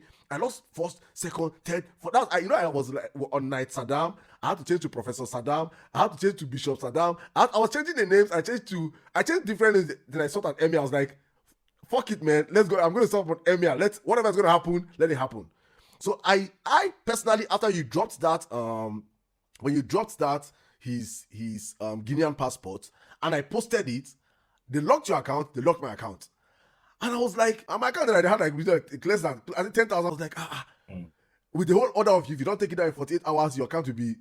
And I saw you were saying you were taking principle. I said, David is taking principle. Me, I will delete my own. No. I deleted my own immediately and I restored my account. And I was like, wow. So that was when I saw how vindictive these guys were and how much interest they had from Twitter backing them. So Elon Musk, so many people don't understand this story. And when they see kind of your views and my views aligned with the whole Elon Musk takeover, when it took over, they were like, these guys are maybe right-leaning. Or because they feel like probably, I am not right-leaning. I passed through hell with Twitter. I know what I experienced. You know what you experienced. Yep. So you're speaking from a position of experience, right? Many people did not experience what I've experienced. So right now, for me, Twitter is even more free, even though I know that there are still things with Elon doing what all his bullshit is doing. But let us go on straight now to the story itself right now. From where you stopped with your whole account being locked, then the court case period. I want to know your own view totally, as in with the Nigerian court case, that whole period. Did you ever believe the court was going to do what was right? Did you ever think that they were going to give Nigerians justice? Did you ever think that they were going to do the right thing to Nigerians, or you were just like, okay, let's try. If it happens, it happens. If it doesn't happen, I don't know what you're thinking. For me, it was about, like, again, I refuse to think of myself. That's my number one thing. Like, I think of myself as an individual with a lot of agents. So my own thing was, I'm not even thinking about the potential outcome now. My own is that you must see that I refuse to yield. You must see, because something I noted about them is that, in addition, they didn't just want, for them, it's very psychologically important that they must dominate you. Like, they must get into your head. They must feel like they have not only won, but that you have. Exactly. Like, it was a very important psychological thing for them, that they, like, it gives them a lot of satisfaction, and it's also, for some reason, it's also very important to whatever they're trying to accomplish, that they must convince Nigeria that resistance, there is no such thing as resistance, that nobody resists us. Like, you know how you just mentioned they came to you with a financial offer, and the purpose of doing all that, if you had accepted that offer, first of all, there's a possibility you would never have even seen one couple of it. But what they would do is that, however that communication was being made, I can assure you it was being recorded in some way, shape, or form, and you would just see it flying all over the internet. And you see this person that you think is following people to do obedience, it's just offering small corn. That's how all of us are. So let's all stop seeing ourselves. This is your obedience. Come on, that's the psychology behind them. They need to convince everybody that we're all the same. We're all useless. Exactly. That is the position where that we are all bad. And they're always like, everybody's all politicians are the same. And I'm like, no, don't say that. Okay, this one, just because you have some baggages, they're all the same, and they have to find a way to rope in and find a. These guys are. Well, let's leave these people and focus on Tinubu right now, because I've taken, like, we've gone into time. I want us to now go on this drug case right now. Yeah. For the Nigerians that do not understand what is happening, for the Nigerians that think maybe.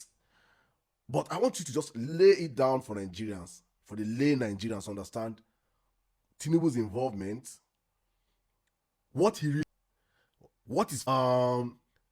think is the role of the American government vis-a-vis both different parties, coming from, you said you think that Biden's regime really wanted him to be in power, and why now? Because it feels like, okay, they did not release all those documents. Why are they releasing it now? Is it because there's a change in government? I want you to just draw all these together in your next submission. Okay, so I don't want to summarize the story here because I feel like I did. No, go on. I don't want you to summarize. Take us on it. It shouldn't be summarized. Please go on it here. So anybody who wants to know what happened should go back and read the story. Honestly, it's exhausting. David, please, for the sake of my audience, I'm going to post the link for people to read. But you know that we are. I try to tell myself the truth about our generation. Okay, they shouldn't read it. They should watch the documentary. There's a whole 30-minute documentary. Okay, okay. I will attach. I will attach the link here. I will attach the link to the documentary. So then summarize the most important part. Okay, so the most important thing about the story is that essentially in 1993 there was a huge drug trafficking investigation, a federal drug trafficking investigation in the U.S. that centered around a fellow called Lee Andrew Edwards, who was in Gary in Indiana, which is the city with the highest proportion of African Americans in the U.S. And he was like the heroin trafficking kingpin, cocaine and heroin kingpin of that place, right? So this guy died in prison in 2004, by the way. But in 1993, they wanted to know. Obviously, they are not just busting the person who is distributing. They also want to know who is the wholesaler. Where is he getting his supply from? Because Exactly. that's actually the more dangerous person, right? Because if you take away the retailer, the supplier can simply find another retailer. There will always be another ambitious street hustler who become the next, the major drug dealer. So you want to know where is the supply coming from, and they determined that this particular type of heroin is called Southeast Asian heroin, which is between 80 to 90% pure, and it's extremely addictive and it's extremely deadly. It's the worst type of heroin. That this Southeast Asian heroin was coming from places like Thailand and Vietnam, places in Southeast Asia, Myanmar, and the route was basically Southeast Asia, West Africa, US. Wow. That the primary route in West Africa was through Nigeria, Lagos specifically, and that from Lagos these things were heading primarily to Chicago, Wow. right? So then they wanted to know who are the people on this side of the Atlantic who are involved in this thing. So they traced the financial records of this Lee Andrew Edwards guy, and they found the three Nigerians who are at the center of Adegboyega Moise Akonde, Eka Agbele, who later became the political operator under Ayofayoshi of Ekiti State, and then a certain Bola Tinubu, who was identified as the financial kingpin, the person that had all the money, like over $1.8 billion from this operation, was found inside it. So it's important to keep that in mind, like because you'll be seeing people like Festus Keyamo and Daniel Boala and what's this other idiot, Bayon Onuga, saying, "Oh, it's old news," like intentionally obfuscating the issue. The issue was that it was found very conclusively that this money that was found in this person's account is the proceeds of heroin trafficking. This is heroin money that was found in his account, which is already enough of a smoking gun, by the way. And then, secondly, in addition to that, he was also found to have multiple other financial associations with these drug dealers. His wife had a joint account with one of the wives of the drug dealers. He had joint, yeah, he had businesses that he joined. His wife, Remy Tinubu, this is all in the legal documents, by the way. His wife, Remy Tinubu, was found to have a joint account with the wife of one of these Nigerian drug dealers. Her name was Audrey. Again, all of this is the story, so I really don't know why people haven't read all of this. He himself was found to own several businesses in conjunction with these other two drug dealers. And if you're familiar with how drug dealing works, drug dealing and money laundering go hand in hand. So drug dealers always tend to open businesses that they can use to launder money. I mean, I went further than the IRS documents that were in the story. I also did my own private research when I was doing the story, and I dug up real estate records showing that he was also laundering money. He was laundering this drug money as well across the U.S. So um, that was the beef of the story in 2022. Now, what changed between 2022 and 2023 was that I then got into contact with a guy called Aaron Greenspan, who runs Plainside.org. In fact, he reached out to me first because he saw that after I published the Tinubu section on Plainside.org. Plainside.org, for those who don't know, it's a website um, open disclosure of US federal cases. So basically, case files, which usually have to go to PESA. PESA is the federal case database, and you have to pay to access it or whatnot, even though it's meant to be public access. You go to plainside.org and it's available for free. So it's basically like a freedom of information activist. That's what it is. So because this was a federal case, there was a section for Tinubu on his website, which I had probably never even been aware of before. It was just an automated Wow. thing. But because of my story, that section started getting traffic, and he realized that this is where the traffic is coming from. So he read my story and then he understood, and then he reached out to me and he proposed that two of us had to collaborate. And then he was the one who actually put the idea in my head that look, federal investigations on something like drug trafficking, the IRS, because the story was built around an IRS affidavit, the IRS is only one of the agencies that would have been involved. The FBI would definitely have been involved because it's a federal case. And it's across state lines. FBI will definitely be involved. The DEA will definitely be involved. And then since this person has become a political person of interest since then, there's every possibility that the State Department and the CIA might also be involved. So then we sent a freedom of information request to all of these agencies, plus the Department of Justice. This FYA was denied. We appealed. The appeal was denied. So it was around that time when I appeared on a violence space. It was around that time that we were then preparing to file a case, like to sue these 6 agencies for denying our FYA. Right. So Aaron's name appears on the case file, which is why the name of the case is Greenspan versus EU, USA, CIA, FBI, et al. Right. My name didn't appear on it because I'm not a US resident or a US citizen. So we thought it would be more expedient for him, for his name to appear because he has a lot more experience dealing with these people. So my role was more like I was in the background. I was funding this case because there are like filing fees and stuff like that that you pay, which the agreement was since he is working pro bono, he's not getting paid to do this. He's doing it like as a passion project. But all any filing fees involved in this, he can't be the one to pay those things. So I'll pay those things. So $400 here, $80 there, $100 there. I was the one settling these things small, small for the past 2 or 3 years now. So that's how this case kicked off. That was in I think May 2023. By September 2023, I remember I was in Nairobi at the time. And the backstory to that is that the month before, when Tinubu tried to invade Niger unsuccessfully, and then I received what turned out to be something that's changed my life in ways that I couldn't have predicted. So it was basically a highly classified military document showing that instructions had been given to invade Niger, right? To start it, to provoke a war with Niger under the guise of something called. For those who don't understand what a no-fly zone is, no-fly zone is what NATO did in Libya, right? So when you say you're establishing a no-fly zone, it means that you are attacking all the air force of the place that you are creating a no-fly zone is so that the air force they cannot fly. So you are bombing the place. So you are attacking. So the use of the term no-fly zone is a euphemism. You're actually you are bombing military installations. It's an act of war. So Nigerian army was the Nigerian Air Force was given instructions to go and enforce a no-fly zone in somebody else's Wow. country, which would have started a West African regional war. So somebody sent this to me, and I decided I'm going to put this out. So I put this out on Twitter, and it got like 5 views, and then it caused a. I remember that period. Yeah. Apparently, this was a document which came all the way from the president's table. It was not supposed to have been even visible, even to the upper echelons of the armed force. How did some journalists on Twitter get it? So then they tried to, because I was in Ghana at the time, then they tried to, stage manage something. They dispatched a jet to Accra.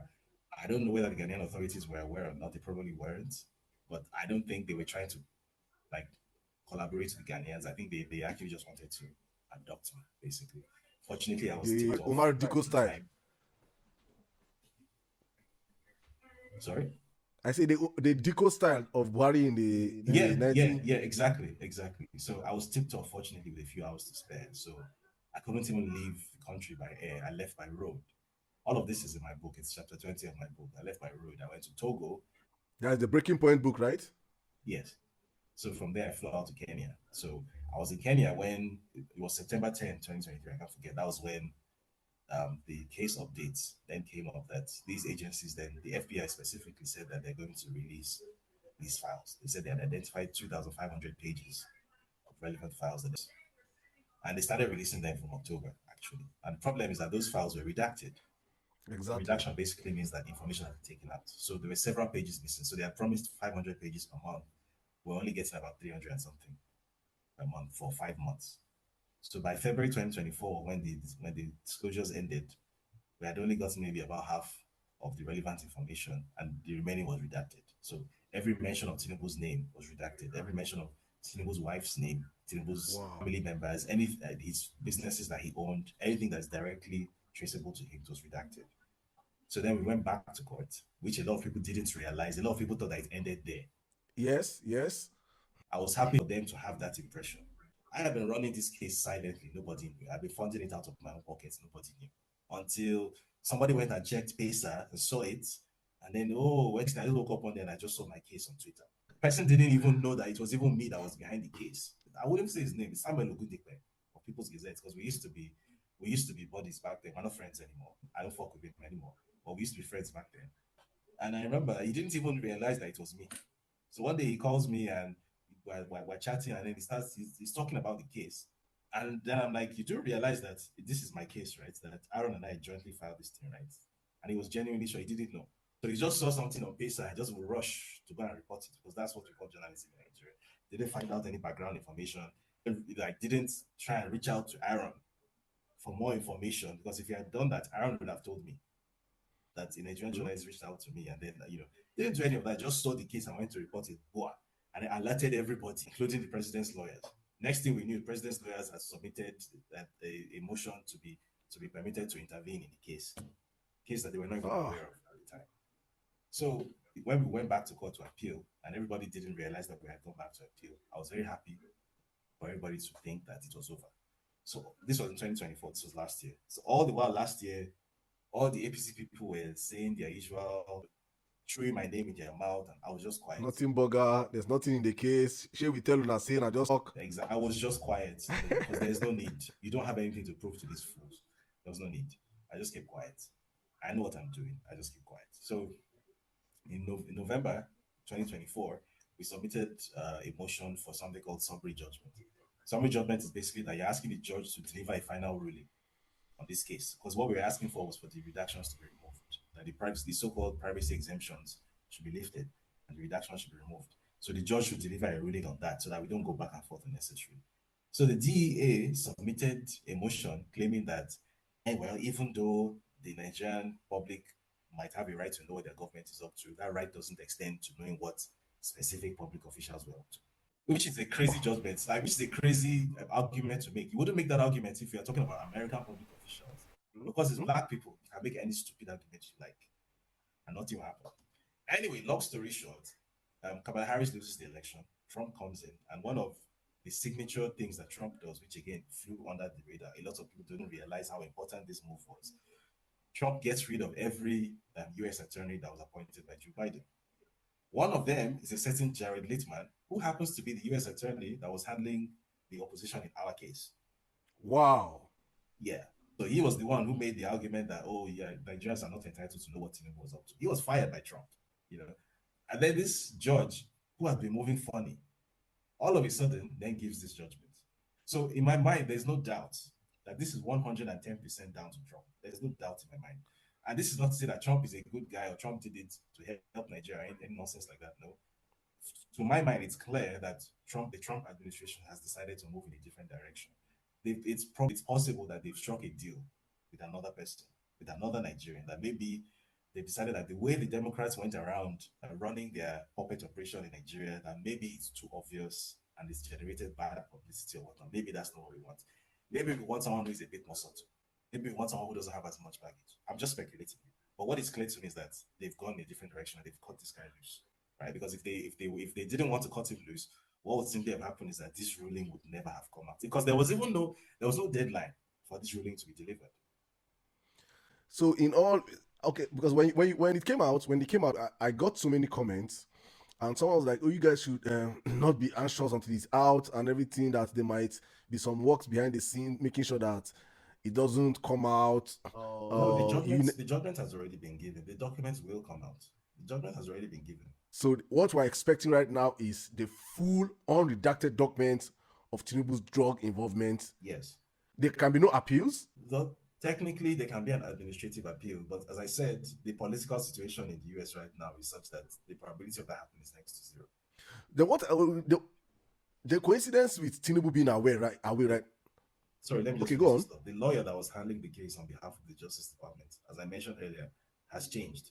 Okay. So the Biden appointed U.S. attorney that was, messing us about, he was fired by Trump, right? So the new guy who is in who is working with the sort of pro-Trump agenda is not going to be the one. If the Trump administration decides that they move in a different direction, he's not going to push back on the people who appointed him or the people who put him in that role. So technically, there's a possibility that the possibility exists for an appeal, but there's a 99% chance it's not going to be appealed. Okay. Because me, I most time float in the conspiracy world, right? For the past over 2 weeks right now, Tinubu have been absent. And on my last episode on the Emir Sirdam Show, I talked about what I really felt he was doing in France.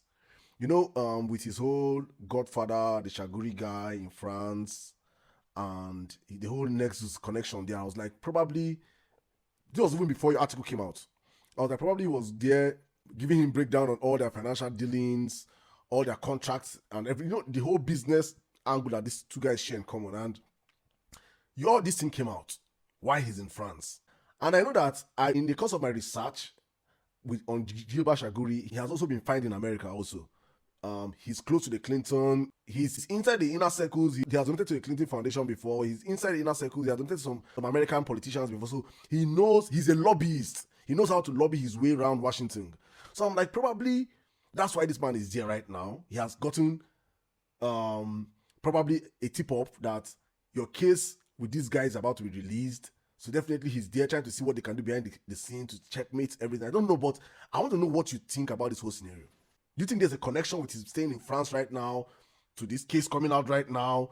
Or you just feel it's just all non-coincidental? So, I mean, what we do know is that his visit to Massad Boulos in Paris came literally, I think, the day after this ruling was made. The ruling was made last week, Tuesday, I think, 8th. But I think literally the next day, just abruptly fucks off to France. So, I mean, you can add two and two and get four, you know, but it's almost impossible to know for certain because obviously they're never going to admit it. But I think the timing is, you know, it suggests very strongly that the two are linked. Okay. Let's push it back to geopolitics right now.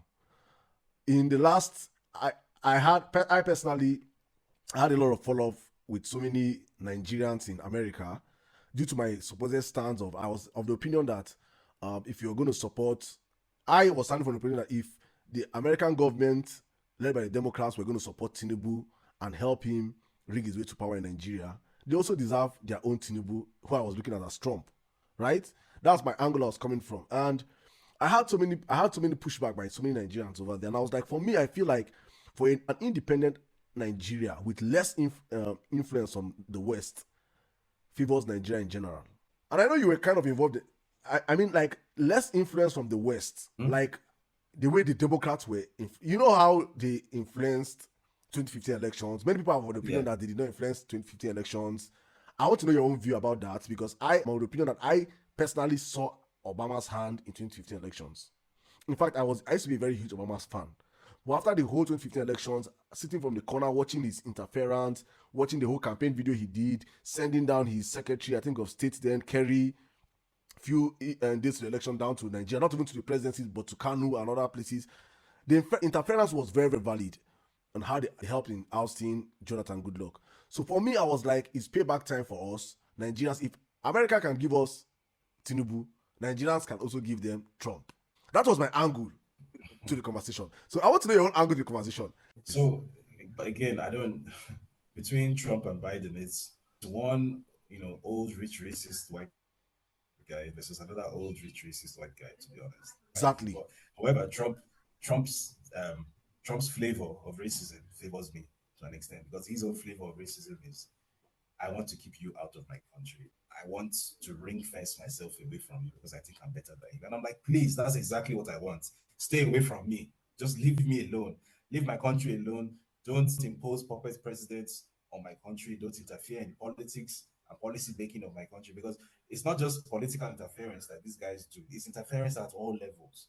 They don't realize how embedded the US government is at every level of Nigerian public life to the extent where Senate hearing on anything, maybe Senate hearing on permitting GMOs in Nigeria, which is a thing that actually happened. You will realize if you attend this thing, you will see a bunch of white people there. They are the ones attending. You yourself, that are a citizen of the country, you won't even realize that there's such a thing going on.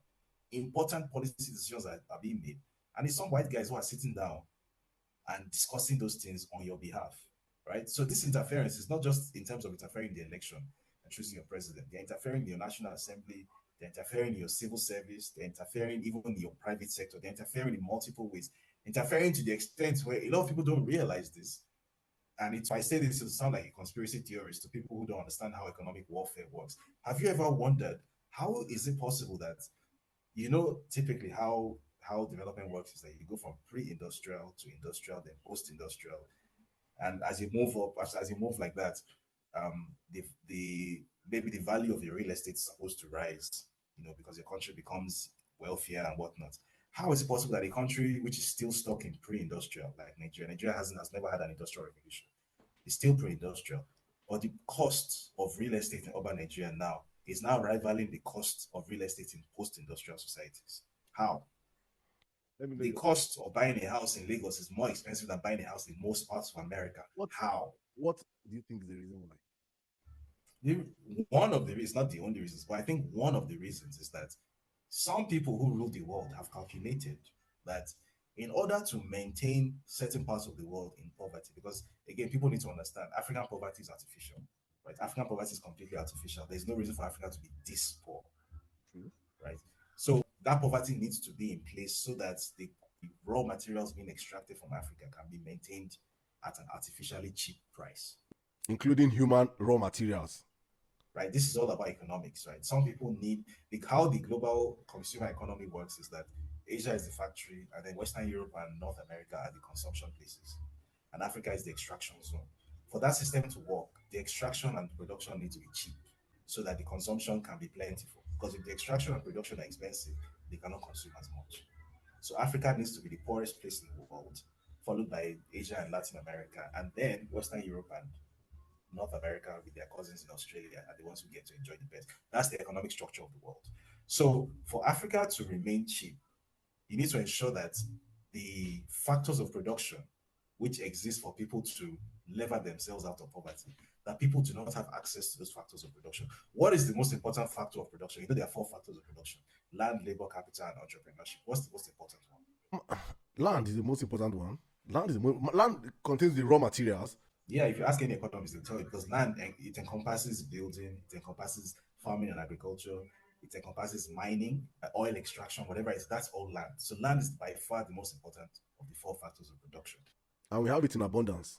For a country for a society or an economy that wants to lever itself out of poverty and into an industrial, revolution, which would basically upend the entire global economy as we know it. Because then, if Africa starts producing, starts using its own resources, then there aren't as many resources that are available to be melt upward. And then those resources that leave Africa become more expensive.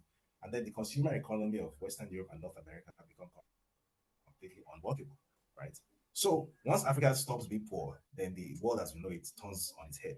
So if these poor African countries like Nigeria are trying to lever themselves out of poverty using industry, how do you stop them from doing that? One of the ways to stop them from doing, there are many ways. The first way, stop them from having access to cheap energy. So electricity will keep on getting more and more and more expensive in countries like Nigeria. Even though Nigeria is an oil producing country, fuel will continue being more and more and more expensive. It's insane. It's insane. That's one way of doing it. Another way of doing it is that they are made the most important factor of production, which is land. You make it completely inaccessible by turning it into an asset. What's it called? Like creating a price bubble around that asset, so that now, if you are anywhere, in fact, this isn't just in urban Nigeria now. This is across Nigeria right now. Land prices have no correlation whatsoever with our reality. Honestly, have no correlation whatsoever with disposable incomes. Nothing. No correlation. You'll see somebody who will build house in Surulere and call it 2 billion, 3 billion. Everything is billion. The house I grew up in, I mean, yes, it was a nice house. It was an 8-bedroom mansion. But the last time I was aware that my dad did a valuation of it when he was alive, I think this was in 2008, when I was applying for my student visa to go to school in the UK. So as part of the application process, all the documents he submitted the house valuation. I think at that time it was valued then, I think around 300 million then in 2008. Right now, that house won't be going for anything less than 10 billion. You and I know that house is not worth anything close to 10 billion. We know that. But somebody will just sit down and tell you this is something billion, 5 billion, 10 billion, everything. There's no million real estate anymore. Everything is billion now. They have insulted currency. cannot rent a one bedroom, a mini flat in Lagos with 600,000 anymore. Everything starts from 1.5 million now. Everything is million. Meanwhile, it's It's not easier to make 100K now in Nigeria than it was 10 years ago. In fact, it's probably harder. So if you look at the bigger picture here, it's that thing about seeing what is happening in front of you and then seeing what's going on, right? What is happening is that real estate is becoming a bubble in Nigeria, that a bubble that has no bearing whatsoever with Nigerian reality. But what's going on, potentially, if you dig into it, is that there are some people, Oimbo people, who are strategically pumping money into some parts of Nigeria's real estate market and intentionally inflating the entire thing. Because how does pricing in real estate work? How pricing works is that if you and I build the same house next to each other, you build your house, I build mine, and you sell your house for 5 million, you are offering your house on sale for 5 million and offering my house on sale for 55 million. If somebody buys my house for 55 million, that means your house is now worth 55 exactly, exactly. right? There is no real pricing mechanism. The pricing is not scientific, it's completely notional.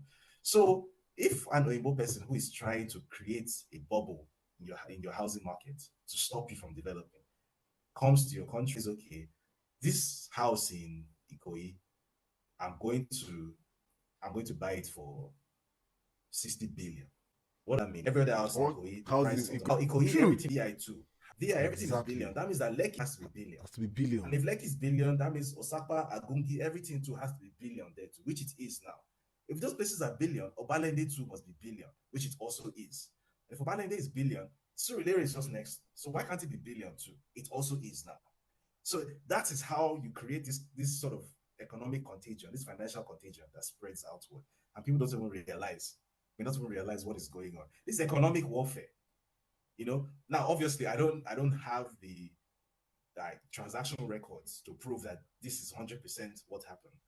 But if you're familiar with how economic warfare has been played by these characters all over the world, you wouldn't see this as a far-fetched thing because this is how these guys operate. Honestly speaking, this is your rabbit hole of your own conspiracy, because this is like a David Hunday's special conspiracy on the housing market in Nigeria. It's something that I never saw it from this angle. I don't feel like probably it's a whitewashing money laundering scheme that is being played there in that sector. We have very avaricious politicians that steal and steal, and they want to hide their money, wash their money. They just go and buy houses across the country, across the real estate sector. So that's where my mind. But you coming through this angle and knowing fully well how these key actors play, I honestly do not put it that they are beyond it. If they have not done this, you thinking about it, you're giving them the greatest weapon ever. But let's run into USAID, a sector that I saw you fighting really hard with so many Nigerians the past couple of months. Um, you did some expose on it also. I think with the Trump coming into power, many Nigerians have argued for and against it. Um, I want to know your own perspective to the whole USAID, at least for our audience to understand where you're coming from, what you think about it, and the benefit you think it is to Nigerians. Because many Nigerians are like, oh, jobs. And I saw you fighting. I don't want to call names here on the platform, people you fought with. If you want to, that's on you. But just please, let me get your perspective on it, please. I mean, so I feel like again, our people don't drink in information obsessively. Yeah. So maybe that's why there's always mismatch. So and some of the things I say, people just don't have any frame of reference for it because they've never come across such information before. So they just conclude that it must be. But meanwhile, if you've been watching people like Mike Benz, which I've been doing long before Trump was elected, like long before Trump was elected, and I've been putting out commentary of his stuff even on my Twitter handle. This was long before there was an election in the US. That would have been clear to you because this is the guy who used to work with the US State Department. And he has been sounding the alarm maybe since 2022 for years, actually, that a lot of these things that you think of as benign institutions, these are intelligence extensions. And he singled out USAID specifically, that USAID, that many people don't even realize that USAID is not an aid organization because, first of all, the Jedi mind trick that was performed was that the spelling of the acronym makes people think that it's USAID. That no, it's USAID, it's the United States Agency for International Development. And that if you read the charter of USAID, providing humanitarian assistance is maybe just one of the things, and it's not the first thing. Now, USAID primarily is a tool for advancing US foreign policy objectives. it's part of the intelligence establishment. And what made it uniquely dangerous was that unlike most other parts of the intelligence community, it wasn't really subject to real oversight. So it wasn't established by an act of Congress. So technically, it doesn't answer to the Congress; it answers to the executive. However, unlike the CIA, which on paper anyway, the president has to give permission, before it can carry out operations. USAID also, in a funny kind of way, doesn't necessarily directly answer to the president. So, for years, actually, if not decades, the intelligence community, the CIA specifically, has used USAID as its sort of slush fund. Like Wow. when you don't want people to know that there's a place where bodies are buried, you use USAID, right? So if you're trying to fund, for example, and he gave several examples like this, Mike Benz, I'm referring to right now. He gave several examples of, for example, there's a CIA black operation to deliver arms to some rebel group somewhere in Central Asia or North Africa, and they don't want to be seen, like they want to be associated with it, right? And you just go through USAID. USAID is going to the country in question and it's funneling these vast amounts of money into that country. You don't ask any question if you're the government of that country. After all, it's aid now. So if they're bringing in money into that country, that means that they're using it to dig well and dig borehole and pay for HIV treatment. Abi? So who Yeah. can complain about that? Meanwhile, if you check like in Nigeria in 2023, USAID supposedly brought in 824 million US dollars into Nigeria in 1 year alone in 2023. What was done with $824 million? Yeah, I was saying, so supposedly 800, more than three quarters of $1 billion was brought into the country in 2023 alone. What was done with that money, we don't know. They will tell you, oh, we did HIV treatment, we built well, borehole. How much do those things really cost?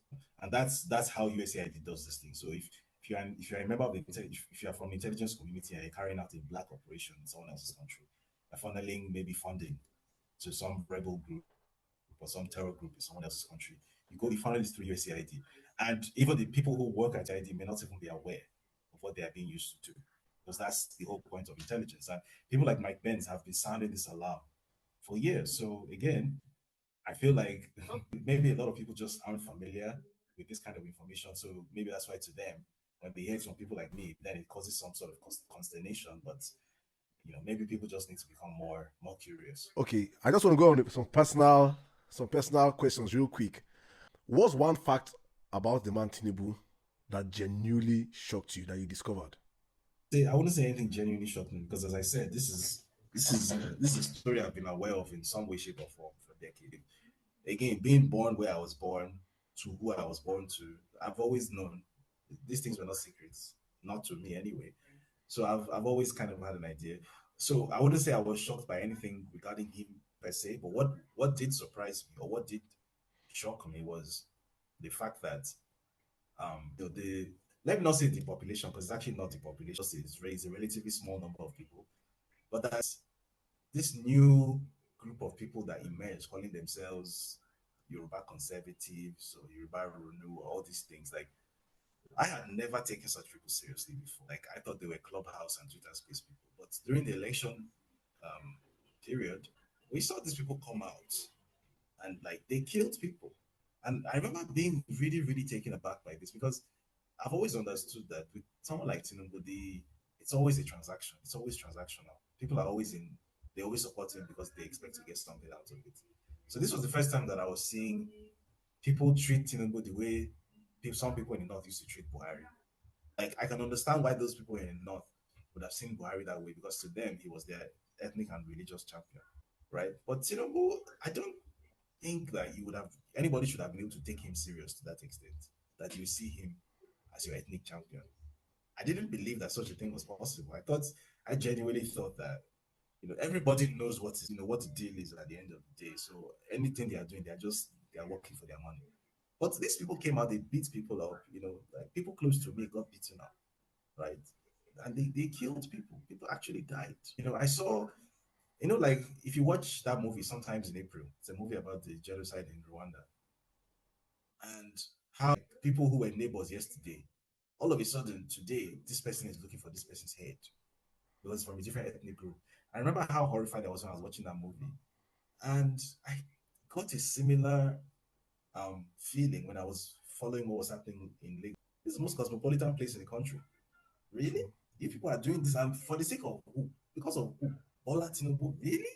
So that definitely surprised me. Like until today, I really don't know what to make of it because what is it about him that inspires that kind of loyalty in anyone? I don't understand it. I really don't. Honestly, honestly speaking, as of then and at the post the elections, post the whole tribunal and everything, I noticed the trend of how they were coming out, even on social media, and I was like, I on violence space, and I was telling my Yoruba brothers, I was like, please, I think you guys have to be the loud majority because I do not, in all sincerity, believe that majority of Yorubas are supporting this man. In fact, the election results proved it. Despite the rigging, it showed that he still lost Lagos, he lost Osun State. All those other places that you could see that there were videos of how much they were being bribed, and the rest. So it shows that he's not a well accepted man in the Yoruba tribe. So I was of the opinion that I feel like the Yoruba tribe should be loud enough in rejecting him, not protecting him, not because honestly speaking, there's even nothing to protect. Yeah. There's nothing to protect. I was of the opinion. But over a couple of days, I saw that many people took back and allowed these guys. They're still very loud. So I mean, and I guess this thing even caused. I don't know if I should say this on your podcast, but this thing even caused an issue between me and some family members. Actually, I remember I got to the point where I actually let me not say what I was going to say, but let's just say Please say it, like please. there were Please some do. things like I fell out with a couple of people. Actually, I exited a few group chats because I just couldn't understand it. Like, why this and why now? Like, and for the sake of who and what? Where is all this coming from? Especially when I saw that there was this, and it's so obviously contrived because you and I know that in real life, this idea that there's this civil war between Igbo people and Yoruba people, you and I know it's not true. It's not true. In the real world, it's not true. It's just not true. Obviously, there is the usual interethnic beef. Yeah, it's not that have always existed. It's a normal thing now. Oh, I'm not going to rent my house to Igbo. We know those things. We know. But when it comes to this thing where you say, oh, this one is tainted blood. Since Bro, where? From where to where? for a man that you cannot even point out who is his father, who is his mother, where he's from. I kept saying, I say, if it was so ridiculous. The blue line, the Lagos Metropolitan Railway, the blue line. Yeah. The authorities announced that they had hired, like they did a cadet program where they trained drivers to hire them. And one of them was a lady. I think she was an Igbo lady. And you had people saying, "Oh, they should only hire Yoruba trained drivers." Where is this nonsense coming from? From where to where? More importantly, where does it end? Because if it's Yoruba trained drivers today, what about Yoruba pilots tomorrow, or Yoruba university lecturer, or Yoruba doctor? Are we going there? And do you know something? I wish I could pull up a post by one of the, I don't know if he's really an Oba or somebody, but I think he's posed as an Oba on Twitter. He was of the opinion that bigotry did not ever come into Nigeria until Peter Obi came in to contest. So their angle is, they are saying that Peter Obi is the reason why there's bigotry in Nigeria now. Please, I want to know your opinion about that. There's no reason to even dignify such people with a response. Like David. I know, David. You don't want to dignify this response, but I know why I'm asking it, because it is going mainstream. So what you don't dignify now because you feel it is not from a worthy voice is something that is going into the media spaces, right? See, I've seen so many tweets. I don't know if you've not seen them, but there are tweets that it is Peter Obi that he went to church and said, "Church, take back your country." Now Peter Obi is the one that campaigned on religion and tribe. It is what they are saying. It's what who are saying, because the APC supporters, they are excellent. They are world champions at being three people and projecting themselves as if they are 300 people. So they know how to get their voices into certain places. They create multiple sock puppet accounts. These people have that meeting I referenced earlier that I said it was an APC special ops meeting that Femi Fani-Kayode chaired the meeting. During that meeting, one of the things that was discussed, they claim to have over 20,000 Twitter accounts under their control. This is a relatively tiny group of people with 20,000 sock puppet accounts under their control. So a lot of what you think of as it's going mainstream, it's their bot network. They have a botnet that is circulating the same narratives up and down. So you think it's going mainstream. And the purpose of circulating those narratives is to keep you constantly on the defensive. So you are constantly explaining yourself and constantly defending. Look, don't explain, don't defend, attack. The only way to win is to attack. There has never been a successful defensive war in human history, right? Attack, always be on the attack. Never let them put you on the defensive. You have nothing to defend, right? You and I know, and anybody who has an honesty rating of 4.5 out of 10 knows who campaigned on the basis of religion and ethnicity in 2023. It's not a secret. It's very to the point where even the official EU observer report, in as much as you know the EU observer report is, is still them trying to preserve quote unquote stability in some way. But they still referenced it, and it's very clear. We all know who did what. These things are not, and then this was I think the most tweeted, the most monitored, the most live streamed election in Nigerian history. So all these things, the records exist. The records exist. You can't get rid of them. So just because they have a few couple of hundred idiots who have 20 something thousand Twitter accounts under their control, saying this, that, and the other, that doesn't mean that this narrative is actually going mainstream. They might pay a few journalists to print it and stuff, but what you need to do, or what we need to do, is just ensure that our own counter narrative is stronger. So instead of when they say nonsense like, Peter Obi campaigned on the basis of tribe and religion, and then you are now expected to say, no, it's not true. Peter Obi did not do that. I would skip that whole preamble of, oh, no, it's not true. I won't even act like I'm even defending myself. I will go straight on the attack. The same way you came to attack me unprovoked, it's the exact same way I will attack you unprovoked. And I will put you on the defensive, reverse their own tactics.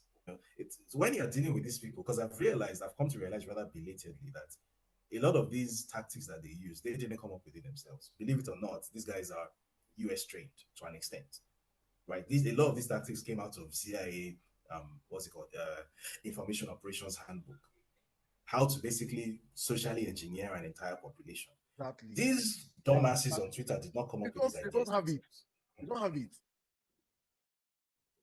Somebody, a very intelligent person and a very well-resourced person is who came up with these ideas and who disseminated it to them.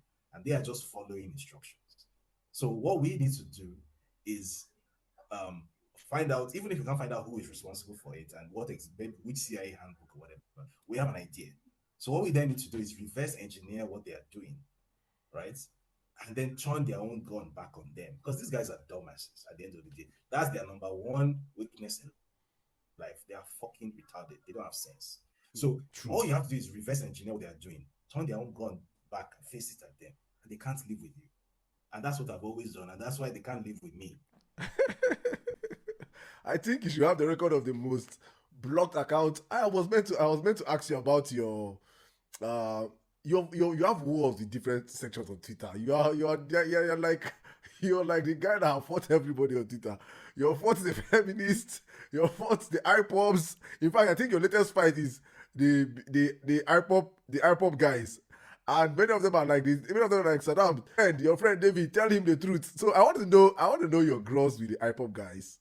What is your war with those guys? I want that to be your parting shot, because I will still want to sit down with you, honestly, David, because there are a whole lot of things that are in my head that I want to discuss with you.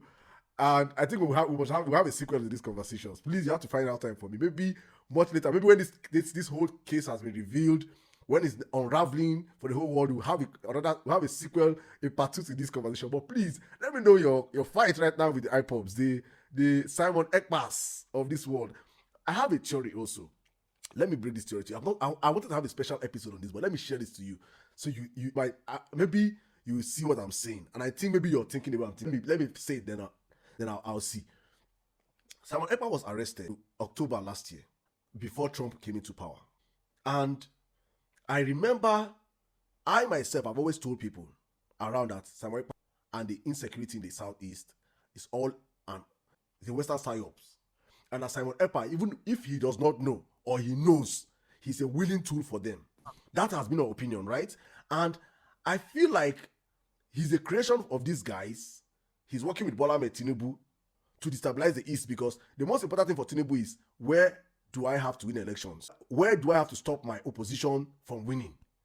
If the Southwest is not secured, if the Southwest is in turmoil, that means definitely the votes from the Southwest will be suppressed. and who does it favor? It favors Bola Tinubu. So I felt like maybe because when you now dropped down your CIA assets angle that Tinubu is a CIA asset, I was like, that means Samuel Ekpa is probably a CIA asset. Because if all what he has been doing all through these years, the government of which country was he in? Finland. The Finnish government did not find it deemed fit to arrest him. All of a sudden, why are they arresting him at the eve of Trump coming into office? And I was not thinking that maybe CIA are closing shop across the world because so many things that will be unraveled during this Trump's regime might leak that man. So he's a disposable asset. So they are right now have thrown him away to the wind, and that's why he has been arrested. That is what I'm thinking. It's entirely plausible because it should be entirely consistent with how they treat their disposable assets, their puppets, as rightly said, around the world. Where, if again, I feel like maybe people need to Google something called the Geological Survey of Africa, and when they see the map of Africa with the Geological Survey and they see what resources are where, then people will have a very clear understanding of where Africa stands in the world, right? Because I've said this thing to the point of tiredness that the geopolitical forces that rule the world, when they see Africa, they are not seeing 1.5 billion African people. They are not seeing Saddam and David. We don't exist. What they are seeing is cobalt and iron ore and tantalite and copper and crude oil and diamonds and manganese and phosphate. That's what they're seeing. Africa has 30% of the world's total resource base. Africa alone, one continent. There are 6 inhabited continents. One of them alone is holding 30% of the world's known mineral base, right? Africa is big business. Let's talk about the gas. So for these people, when they're, whatever their black op or operation or whatever agenda it is they're pushing, it's only for the purpose of extracting as much as they can, as cheaply as possible. So when you see people like Simon Ekpa springing up out of the woodwork, I would even argue even Nnamdi Kanu himself. Yes. He might not have started out that way, but he might have, along the line without his knowledge, because these people can also use you by playing on your ego and whatnot. They can also use you as an asset. You will not know. Even though Nnamdi Kanu has tried multiple times to divorce himself from Simon Ekpa, there's people always putting out statements that they have nothing to do with the Simon Ekpa faction. The truth is that Simon Ekpa wouldn't exist without him. Simon Ekpa is his legacy, right? So these people understand. When Nnamdi Kanu started out what he was doing, for example, it was basically a YouTube channel, 2013. It was a YouTube channel, the so-called Radio Biafra. It was a YouTube channel. That's all it was. All of a sudden, out of nowhere, if you read this, if you Google it, there's a story from 2015 where engineers working for MTN were arrested by the TSS for mounting transmitters on MTN masts around the southeast, transmitting Radio Biafra. Where did the YouTube channel get the money and the resources to buy radio transmitters and then to pay MTN engineers, some of the highest paid professionals in that part of the country, pay them to mount those things illegally on MTN to piggyback off of MTN and IHS infrastructure? How did that happen? That's the question nobody has ever answered. Honestly speaking, because I was in school then. Yeah, because all of a sudden he went from just being an internet, Facebook and YouTube guy to becoming this regional phenomenon. And all that happened in the space of like 12 months. Honestly speaking, David, I was in school then, in university then, and I remember my late dad then. My late dad was always, the radio Biafra tongues of my late dad said, switch that thing off. It was always, because my late dad fought the Biafra war. And he carries that trauma. And he was always like, you people should never ever encourage war. You don't know what war is. He fought war as a teenager. He said you should never ever, anything that will bring war to the southeast, never support it. So I was just a young boy from straight out of university. I was thinking, who is this guy? He was on all radio stations. So what you're saying right now is true. How did he get the money to be able to be transmitting across the whole southeast, to be able to gather the energy? Because I tell people, I say Biafra is a spirit. Biafra is a spirit that nobody can kill. In 100 years time from now, if somebody rise up and shout Biafra, people will agitate towards that cause because people died for Biafra. Millions died for that cause. So you cannot kill the Biafra spirit. So even if I choose to start running a Biafra cause right now, in the space of few weeks, I will have millions of followers because Igbos naturally resonate with that spirit. So it was easy for him to, when you have such a radio and everything, to get followers because all you're saying is free our people, and the undertone, our people were not paying attention to it. What you're just asking right now, how did he get that radio station? How did he get that finance to be able to install all these things across all the mass in the southeast? So please go on, please. And then in 2017, when supposedly the Nigerian army staged what's it called, a siege on his father's house in Abia State, and they killed, I think they said they killed 28 people, and then he magically, somehow, they said he slipped out of a side window as the James Bond that he is, and he escaped somehow. And next thing, where does he turn up? It shows up at the praying the wall of prayer in, I think, in Jerusalem, and Yes. it's wearing a Star of David. Again, from where to where? And then piggybacking off of that, where did this idea then come from? That somehow the Biafran cause and then the Israeli Zionist cause somehow have anything to do with each other. Hey, where's that idea coming from? And who is publicizing that idea? Who is funding that idea? Because after he left, Simon Ekpa people came and they made that an institution to the point where I pointed this out on Twitter one day. Even the Biafran flag, the Simon Ekpa people that started calling themselves Biafran Republic Government in Exile, their own version of the Biafran flag has a Star of David in the middle. From where to where? How? My goodness. You know? So again, when people are seeing, because by the way, this could be, it doesn't have to be just one foreign government intelligence institution, it could be multiple. The Mossad could be involved in this too, True. right? True. Because if you agree that the Mossad is active in North Africa, there's no reason why they will not be active in West Africa too. If True. they're active in Libya and in Sudan, which are two borders away from Nigeria, why would they not be active in Nigeria too? And then I'll tell you something else that you probably don't know, but I probably will just end with this. This is like food for thought, like a takeaway for the viewers. So, as many people know, back between 2020 and 2022, I was part of a team that was working on a number of research projects that was looking into the killing of Christians across Nigeria, right? The reports that we published was called Silent Slaughter, Genocide in Nigeria and Implications for the International Community. That was the report that got Nigeria placed on that list of countries of particular concern by Mike Pompeo shortly before Trump left office in 2020, right? The list that Biden now removed Nigeria from it. Yeah. I'm mentioning that to provide some context here that I am someone who, even though I don't identify as Christian, but I obviously have a bit of sympathy or a lot of sympathy for the plight of Christians in northern Nigeria and in the Middle Belt because they have been undergoing targeted killings. They have been undergoing things that satisfy the legal definition of genocide. 100% true. Now, True. what you may not know is that some of these international actors who have latched onto that thing, who have latched onto that cause, that, oh, they want to fight for Nigerian Christians and they're going to lobby for them on Capitol Hill and all this stuff. One of them, there's an article, I'll send you the link, but for the viewers, you can Google it. So it's on the website of a very prominent think tank, conservative think tank in Washington, D.C., called the American Enterprise Institute, or AEI. So if you just Google AEI, just use the keywords AEI Christian Biafra.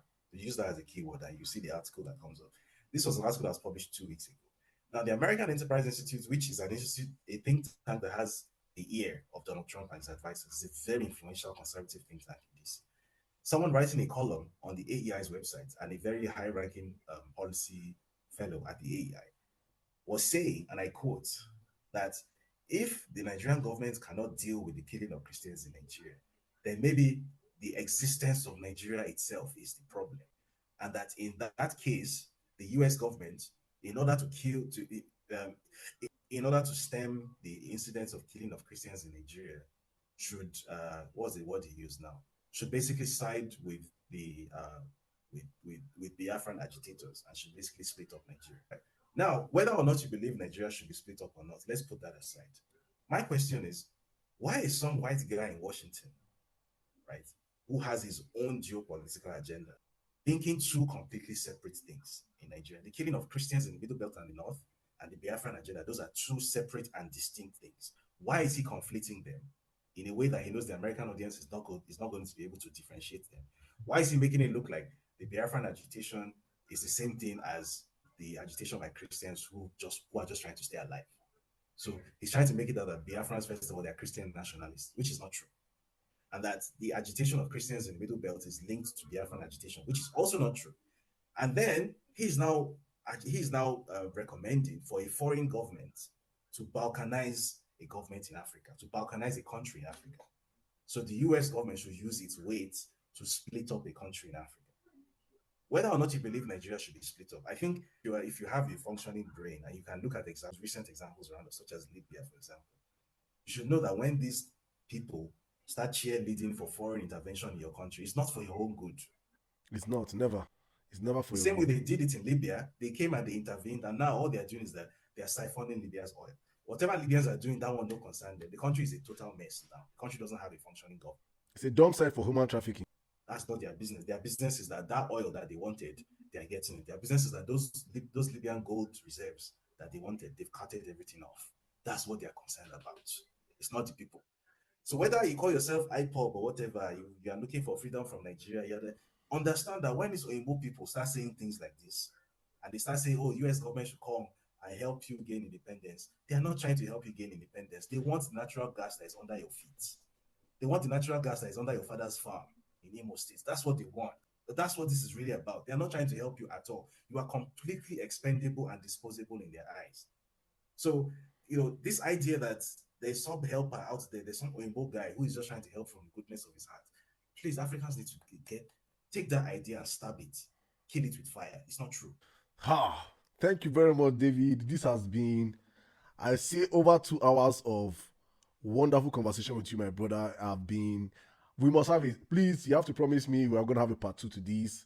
Probably when the whole files are automatically out here to the open and the public. We'll bring you back here where you can sit back and discuss. There are a whole lot of stuff I wanted to ask you. We'll discuss on your supposed Russian asset that you are right now. All those things are things I really want to talk about maybe your next time. But thank you so much. It's been 2 hours of wonderful conversation with you. I've gotten to learn a whole lot. I've gotten to see you from a different angle, and I believe some people that watch this show will also see it and see the wealth of knowledge that you have here. Thank you so much.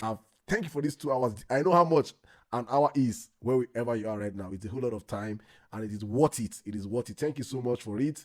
God bless you. You might not believe in God, but I'm saying God bless you. The God who I serve, God bless you. Thank you so much, my brother. I will allow you to let me just be the first to drop some news. You first heard it on your podcast, even though it probably won't go. By the time it goes off, it's already been public news. I've just got my account back. Oh, great! Woo! That was announced on the Emir Sirdam Show. I'm editing this show now. It's be out tomorrow or next tomorrow. So, whatever it is, thank you so much, my brother. I'm so proud of you. See, David, I might convert you to Christianity. My prayers, let me tell you my prayers. I had this. I said, God, as I'm hosting David, I need David to post this episode at his big account. But the big account is not available now. This one is having his bank account. How will we do it? I said that account must come to David. I am telling you, I said that David must tweet this episode on his big account. I am certain. So you saying this to me now, it is like you're confirming my testimony. So, bro, I am so happy that God has answered my prayer. So you see, God did. Nobody has the Nigerian pastors, they do Asha. Thank you so much, my brother. It's been wonderful with you on the platform. Honestly, I'll sit back and digest everything you've said here. It's been wonderful having you on the platform. I hope to have one more time, or 2 more times, or 3 more times, as the case may be, because Nigerians need voices like yours. Maybe when next you come, you tell us what next for the David. And I know also your books, David's books are out. So please, guys, David, go get The Jungle, go get The Breaking Point. I don't know if you have any other book coming up. If there's anything that you have coming up that you want to tell the audience. Yet, but I mean, not this year, but I will. Okay, definitely. Thank you very much, my brother. You can now take your leave, exit. Let me just wrap with the audience. I'll talk to you on the other side, bro. Thank you so much. Right, God bless you. Thank you. All right, guys. So I've been listening to the man himself, David Hundeyin, on the Emir Sirdam. We have had a wonderful conversation with David. You guys can only imagine what we have said here. I hope that you guys get to listen to it to the very end. It's a long one, 2 hours plus with David on the platform. Great conversation, great insights, in-depth analysis, bold talks, real conversations like you never have on other platform. It's the Emir Sirdam Show, and that's what we bring to you guys on here. Thank you to every one of you that have been subscribing, that have liked, that have followed up, that are commenting. I want us to take this particular episode to the next level. The conversations here are conversations every Nigerian deserves to hear, deserves to listen to. It's been a wonderful 2 hours plus with the great man himself. And I hope Nigerians get to understand how voices like this needs to be protected, elevated, and just you grouse with him. You might have different feelings. I know people from different. I say that David is the person that fights with every. He has fought with different people in different camps. The feminists, the artists, the whatever he tricked his head, he goes in there and he goes in with all his heart. It's from him. That's a great man. So please, guys, thank you for sticking with us on the Emir Sirdam Show. I hope to have you guys same station next week. Let's have a wonderful conversation as we always do on the platform. It's the Emir Sirdam Show. And I'm wrapping it up here from here saying thank you so much. I don't have much to add to this episode. David, I've done all the talking. I've done a lot of listening, and I hope you guys get to do the same too. Please follow, like, share, subscribe. It's the Emir Sirdam Show, where we have bold talks, where we hold the feet of the government to fire, and where we will not stop talking until we get it right in the society. Until I see you guys next time, God bless you all and stay safe. Thank you.